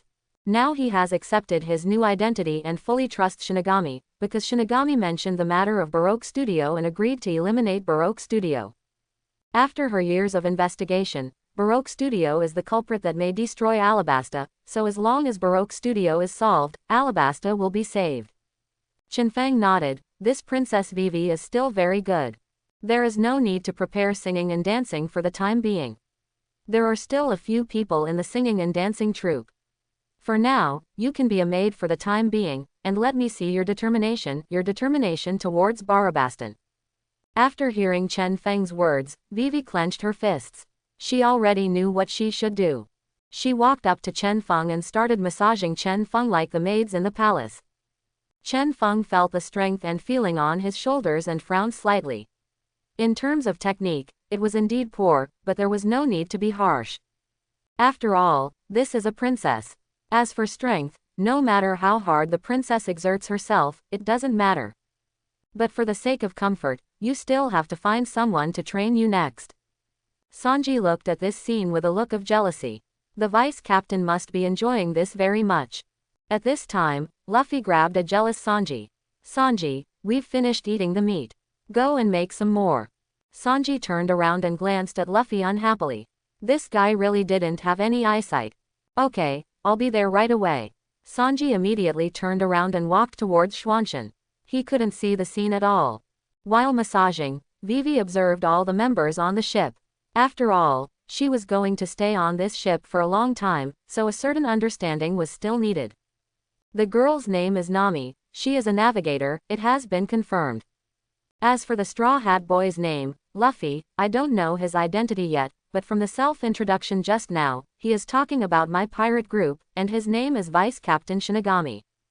Judging from this, will this Straw Hat Boy be the captain of this pirate group? What a poor guy, he should be just a puppet chosen by Shinigami. Vivi feels deep sympathy for this sincere, somewhat silly Straw Hat Boy. But soon, she thought of something else. In fact, the Straw Hat Boy was living a good life. At least he had everything he wanted to eat, and Shinigami was a little easier to get along with than she thought. After all, She had said she was willing to do anything, and Shinigami just made her a member of the song and dance troupe and a maid. During these years of lurking in Baroque Studio, she had seen a lot of the dark side of reality, and therefore hated what Baroque Studio did even more. The green algae-headed swordsman from before was probably the thug on the ship. The man in a suit with yellow hair and curly eyebrows turned out to be not a thug, but a chef. The only thing Vivi is not sure about right now is the young man with the long nose. This guy doesn't seem to have much strength. Is he a handyman on the ship? It's better to observe and observe again. The time is too short to make a complete judgment. While Vivi was observing, the Fatian many continued to sail forward. As night falls, a bright moon rises on the sea. Under the light of the bright moon, there is a small island. The buildings on this island are made up of various desserts, candies and biscuits. It is a dream-like existence, because this kind of island can only exist in dreams. In a huge candy castle, a huge meat mountain is eating all kinds of candies and desserts. She makes sounds while eating. Delicious, so delicious. At this time, the door suddenly opened and a tall man walked in. The overall color of his clothes is pink, he wears a hat on his head, his beard is like a lying Arabic numeral 3, his clothes are like an egg shell, and he is holding a cane in his hand. The man looked at Roshan who was eating and said in a respectful tone, "Mom, I have news for you." After Roshan heard these words, he slowly raised his head and looked at the man. "Is there any urgent news? Can you interrupt my meal?" Roshan's tone was calm, but the anger contained in it was terrifying. The tall man quickly lowered his head and spoke again. "Mom, according to reliable information, that Shinigami has entered the Grand Line." "Shinigami? Who is that? Why do I feel like I haven't heard of it?" Roshan was very confused, staring at the man in front of him. "Mom, have you forgotten? That guy is the guy who killed our marriage partner's family, the guy who killed Germa 66. The tall man spoke quickly, and he had already sensed that his mother's mood was wrong. An expression of sudden realization appeared on Roshan's face. "So it's that hateful guy. Is he finally no longer around? In that case, then go ahead and kill him, my child." Roshan gave the instruction. After hearing this, the tall man nodded. "I know, Mom, we'll do it." After saying this, the tall man respectfully retreated outside. After Roshan saw the tall man leaving, he continued to eat. After the tall man walked out of that place, he began to think. That guy Shinigami is very strong. If you want to kill him, you have to let him do it himself. After all, that guy is the one who can hurt Hawkeye. After thinking about this clearly, the tall man immediately headed in one direction. At this time, Nami has obtained a permanent pointer on the Fatian Mary. This pointer was contributed by Vivi. It was a common property between her and Mr. 9, but now it has become Nami's property. Nami was very happy when she saw the permanent pointer in front of her, which meant that she would be able to sail better in the future. After getting the pointer, the Fatian Mary headed towards Alabasta. After passing through various harsh environments, they finally reached a land. The name of this land is Whiskey Peak, which is the first stop of Alabasta. Looking at the land in front of them, everyone was very happy that they could finally go ashore. At this time, many people had appeared on the shore. These people looked very happy. Some of them were waving flags and some were dancing. Looking at these people appearing, Luffy laughed. "Are these people welcoming us? It's possible that this is true." Usopp was also a little happy. This was the first time he saw so many people on the shore, and it seemed like he was welcoming them. After Vivi saw this scene, she walked up to Chen Fang. "Mr. Vice Captain, these people are all subordinates of Baroque Studio. They are all bad people. You must be careful." After hearing these words, Chen Fang looked at Vivi with a smile. "Theoretically, you are now also a member of Baroque Studio. These people should not have discovered your betrayal. So you should contact them as usual and investigate their location. As for after investigating the location, the rest has nothing to do with you, I will handle it." Vivi nodded respectfully. "I understand, Mr. Vice Captain, I will take care of these things." After saying this, Vivi walked towards the cabin. She had to change out of the maid outfit first, so that no one in the Baroque Studio could see this outfit. "Wow, there are so many beautiful girls here, are they also welcoming me?" Sanji's eyes turned into heart-shaped shapes again. It always feels a little strange. Zoro put his hand on the handle of the knife. The people on the shore seemed a little too enthusiastic, which made him a little uneasy. 10 minutes later, the ship docked. At this time, a tall man with white hair and a hairstyle like instant noodles appeared at the front of the team. This person is a member of Baroque Studio, codenamed Mr. 8, and his true identity is the captain of the Alabasta Kingdom Guards. Ikaram looked at Chen Fang and others with a smile. Hello, distinguished guests, welcome to Whiskey Peak, where you will receive the best hospitality. Please come with me. Ikaram made a gesture of invitation, signaling Chen Fang and others to follow him. At this time, Ikaram suddenly saw a girl walking out of the crowd. His pupils shrank and he was very shocked. Why did Princess Vivi appear on this pirate ship? This is Shinigami's pirate ship. Yes, this group of people has already investigated this pirate ship. They also knew who the people on the ship were. And the most important thing is that they know that on this ship is their Baroque Studio's mortal enemy, the pirate hunter Shinigami. Whiskey Peak itself is also the territory of Baroque Studio, where they killed many pirates. It is they who also want to use their previous methods to get rid of their mortal enemies for Baroque Studio. No matter how powerful the Shinigami is, as long as they drink their wine, they will be attacked. At that time, they can swarm up and successfully kill the Shinigami. But now, Princess Vivi has also appeared on Shinigami's ship. What does this mean? Ikaram immediately looked carefully at the crew members on the Shinigami ship, but in the end he could not find Mr. 9, which made him even more uneasy. No, he must ask Princess Vivi later what happened. Although there were many thoughts in his heart, Ikaram did not show it on his face. He still looked at Chen Fang and others with a smile. Luffy looked at the friendly smiles of everyone and said with a smile. In that case, let's go with them. What do you think? Luffy turned to look at the other members, asking for their opinions with expectant eyes. At the same time, the personnel on the shore shouted in a friendly tone. Guests from far away, let us entertain you to our heart's content. At this time, Sanji saw that those beautiful girls were unable to walk. Vivi stepped off the boat and disappeared into the crowd. Nami looked at the people in front of her with some doubts. The enthusiasm of these people made her feel a little unreal. Let's go and accept their hospitality.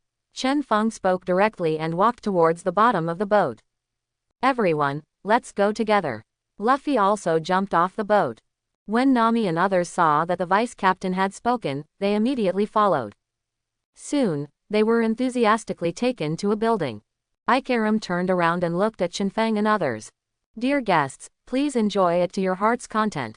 The most important thing in our whiskey mountain is wine, and our wine is very mellow and delicious, and everyone who drinks it is full of praise. Dear guests, you can do whatever you want. I will prepare other food for you first. After Ikaram finished speaking, he walked directly outside. He couldn't wait any longer and wanted to ask Princess Vivi what happened immediately. Chen Fang glanced at Ikaram, who was a little flustered, and then stopped paying attention. He had already guessed the reason for Ikaram's panic, but that didn't matter at all. Luffy and others were shocked. There was indeed too much wine in front of them, and there was also a lot of food. Is it really possible to eat for free? Nami found it hard to refuse free things. Yes, guests, you can all eat for free. One person answered her. Then I'm welcome. Nami started eating the food in front of him and drinking the wine for the second time. That's right, Nami is only the second one. As for the first one, besides our Luffy, who else can it be? Just asking you, who else? Zoro looked at the wine and was about to drink it. After seeing that the vice captain showed no signs of stopping him, he also walked to the table, picked up a glass of wine, and started drinking. After drinking all the wine in the glass, Zoro felt happy that the wine here was indeed delicious. After Zoro had just finished a glass of wine, someone immediately refilled it for him. At this time, Sanji was already intoxicated with the beauties and enjoying the wonderful treatment. Usopp shyly toasted with the beautiful girls. This was his first time seeing such a big battle. Chen Fang sat in front of the table, pouring himself a drink. Those who wanted to get close to him found that they couldn't get close at all. They all knew Chen Fang's identity and knew that this guy was not easy to mess with, but after discovering that Chen Fang was indeed drinking, they no longer cared about being inaccessible. As long as he drank, it didn't matter. While Chen Fang and others were enjoying delicious food and wine, Ikaram had already found Vivi. Princess Vivi, what happened? Why are you on Shinigami's ship? Where did Mr. Nine go? Ikaram's expression and tone were very anxious. Vivi looked at the anxious Ikaram in front of her and quickly explained. Mr. Nine has been killed by Shinigami. Now I have reached a cooperation with Shinigami and joined Shinigami's pirate ship. Ikaram was very shocked after hearing this. He wanted to ask why, but was directly interrupted by Vivi. I know what you want to say, Ikaram, but listen to me now. Alabasta must need the help of Shinigami before it can be saved. You know that Shinigami itself is a mortal enemy of Baroque Studio. The next thing you need to do is to investigate the locations of all important members of Baroque Studio and tell me. Then you don't have to worry about the rest. You can go back to the palace to help your father. But, Princess Vivi, Ikaram wanted to say something else. No, but, Ikaram, we don't have much time. Let's complete what I said as soon as possible. Alabasta's future is in our hands. After Vivi said these words, she turned around and left. Ikaram wanted to say something more. He stretched out his hand to grab Princess Vivi, but he put his hand down halfway. He knew in his heart that Princess Vivi was right. Alabasta's time was running out, and it was indeed possible for Shinigami to save Alabasta. A minute later, Ikaram clenched his fists. He had strengthened his confidence and immediately turned around, ready to start investigating the specific location of the senior cadres of Baroque Studio. 2 hours passed quickly, and Vivi came to the building where Chen Fang and the others were. Looking at Zoro, Sanji and the others who were drunk and staggering, as well as Luffy who had already eaten into a ball, Vivi shook her head helplessly and walked towards Chen Fang. After arriving in front of Chen Fang, Vivi immediately began to report to the senior cadres and personnel division of Baroque Studio. 3 minutes later, the report was completed. Chen Fang stood up and walked outside. Vivi turned to look at the rest of the people. Chen Fang had just given her the instructions, and she was the one to protect these people. Vivi took a blanket from the side and covered the drunk Nami. Just when she was about to get up, the air around her suddenly surged, and the sound of cutting body tissue rang out. She immediately turned around and saw a scene that shocked her. Many black blades appeared throughout the building, and the blades chopped off the heads of everyone except the Straw Hat Pirates.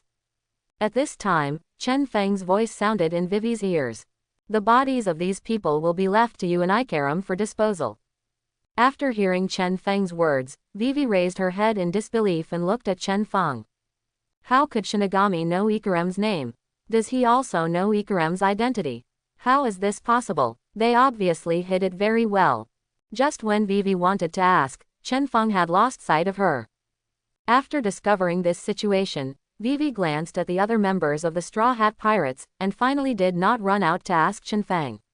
It was more important to take care of these people, and this was also the order of the deputy captain. Chen Fang walked out of the building and moved forward quickly according to the specific location reported. As he moved forward at high speed, countless sword lights followed him, harvesting the lives of all Baroque Studio members on the road. Wherever he went, there was no life left. 5 minutes later, Chen Fang arrived at the first target location. This place looks like a church, and his target is the nun inside, who is Ikaram's partner Miss Monday. 30 seconds later, Chen Fang walked out of the church. There were only corpses on the ground and a woman whose head fell to the ground but her body was still standing. Half an hour later, Chen Fang returned to the building where the Straw Hat Pirates were located. He had already eliminated all the senior officials here. But it is a pity that there are not many cadres with senior titles here. In fact, this matter has nothing to do with Chen Fang. After all, he had killed Mr. 5 of Baroque Studio and his partner Miss Valentine half a year ago. He also obtained 2 different fruit abilities from these 2 people, and this is why he became mortal enemies with Baroque Studio and Crocodile. At this time, in the building, in addition to the people from the Straw Hats, there was another person, and that was Ikaram. Currently, there is only life in this building. Chen Fang ignored Ikaram, walked to the side and sat down, continuing to taste the wine. After Ikaram saw Chen Fang coming back, he walked in front of Chen Fang. Shinigami, What kind of cooperation have you reached with Princess Vivi? What can you gain from the cooperation? Ikarem's tone was very calm. He did not dare to question Shinigami. The group of dead people outside had already mentioned it to him. Awake. Chen Fang turned to look at the captain of the Kingdom Guard of Balotston. You have no right to know these things, and you'd better shut up next. After Chen Fang finished saying this, he turned his head and did not continue speaking. Ikarem was very angry when he heard this. He clenched and unclenched his fists, but in the end he did not speak. Because Princess Vivi has taken his arm, although he doesn't care about death, he cares about Princess Vivi. Ikarem, just go back and help your father. You are not needed here. Vivi's words were a little harsh. Princess Vivi. Ikarem looked at Vivi's firm eyes and finally closed his mouth. I understand, Princess Vivi, I will set off immediately. Ikarem turned around, and his burly figure became rickety in an instant, as if he had aged dozens of years in an instant. He felt that he could do nothing to help, and he did not obtain any particularly useful information in the Baroque studio. Now he could only return to the kingdom in despair. Vivi looked at Ikarem's rickety figure and shed tears from the corners of her eyes. He also felt very sorry for Ikarem, but for now, Ikarem must return to the kingdom. He needs to go back to help his father, who has too few people he can trust, and going back to Alabasta can also protect him from the threat of Baroque Studio. The whereabouts of their group must have been grasped by Baroque Studio, and they are now in great danger.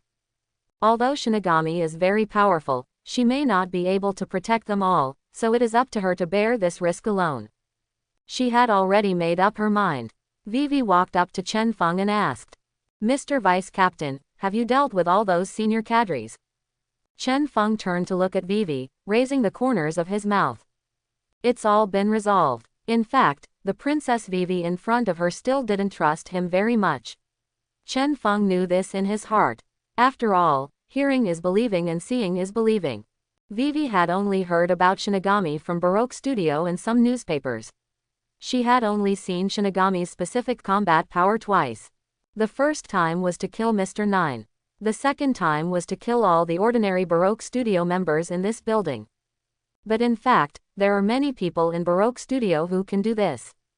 Has it been solved? That would be great. Vivi still chose to believe that Shinigami would not lie. By the way, Mr. Shinigami, do you need a foot bath later? Vivi quickly assumed the role of maid. Well, it's necessary. Chen Fang nodded. Then wait a moment, I'll go find hot water. Vivi immediately walked outside. The hot water was in the building next door. At the moment of opening the gate of opening, Vivi saw corpses all over the ground, her pupils instantly dilated, and blood and corpses filled his sight. She slowly turned around and looked at Chen Fang, who was enjoying the wine inside. Was this all done by that guy? Sure enough, that guy is really Shinigami. After waiting for half a minute, Vivi slowly closed the door and slid down slowly with her back against the door panel. The visual impact in front of her was too strong and she needed time. Cold sweat kept coming from her back. What kind of helper had she found? Do you really want to kill so many people? Is it really necessary? 3 minutes later, Vivi slowly stood up and walked along the street. She wanted to see the current Whiskey Mountain. The corpses on the road kept impacting her heart, and soon, she came to the back mountain of Whiskey Mountain. Looking at the numerous tombstones in the back mountain, Vivi felt relieved at that moment. The staff of these Baroque studios all deserved their punishment. They also killed many pirates who came here, and now it seems reasonable for them to be killed. If they don't kill them, they will kill more people, that's probably it. It should be like this, Vivi kept reminding herself. These people deserve to die, they should not be forgiven, and they should not be forgiven. But only these people deserve to die. Ordinary citizens of Alabasta do not deserve to die. They have not committed any crime. After thinking about this clearly, Vivi strengthened her determination. She must eliminate all members of the Baroque studio so that ordinary citizens of Alabasta can live a good life and make Alabasta live a better life. As long as that's the case, it doesn't matter what happens to her. Looking at the tombstones at the back of the mountain, Vivi slowly turned around. Anyway, killing these Baroque studio members was considered as revenge for them. She had been out long enough and it was time to go back.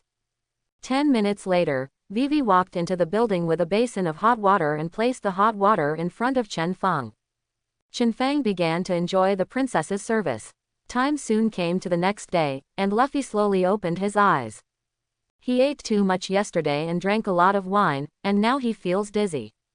At the same time, the rest of the people also woke up one after another. They didn't see anyone else when they woke up. Hey, where were those beauties last night? Sanji looked around in confusion. I don't know, maybe he went back to sleep. Usopp responded sleepily. I seem a little hungry again now. Luffy, who had returned to his normal shape, was touching his stomach. He immediately looked around, and soon he found the food that he had not finished yesterday, so he continued to eat. When Nami woke up, she was a little surprised when she saw the blanket on her body.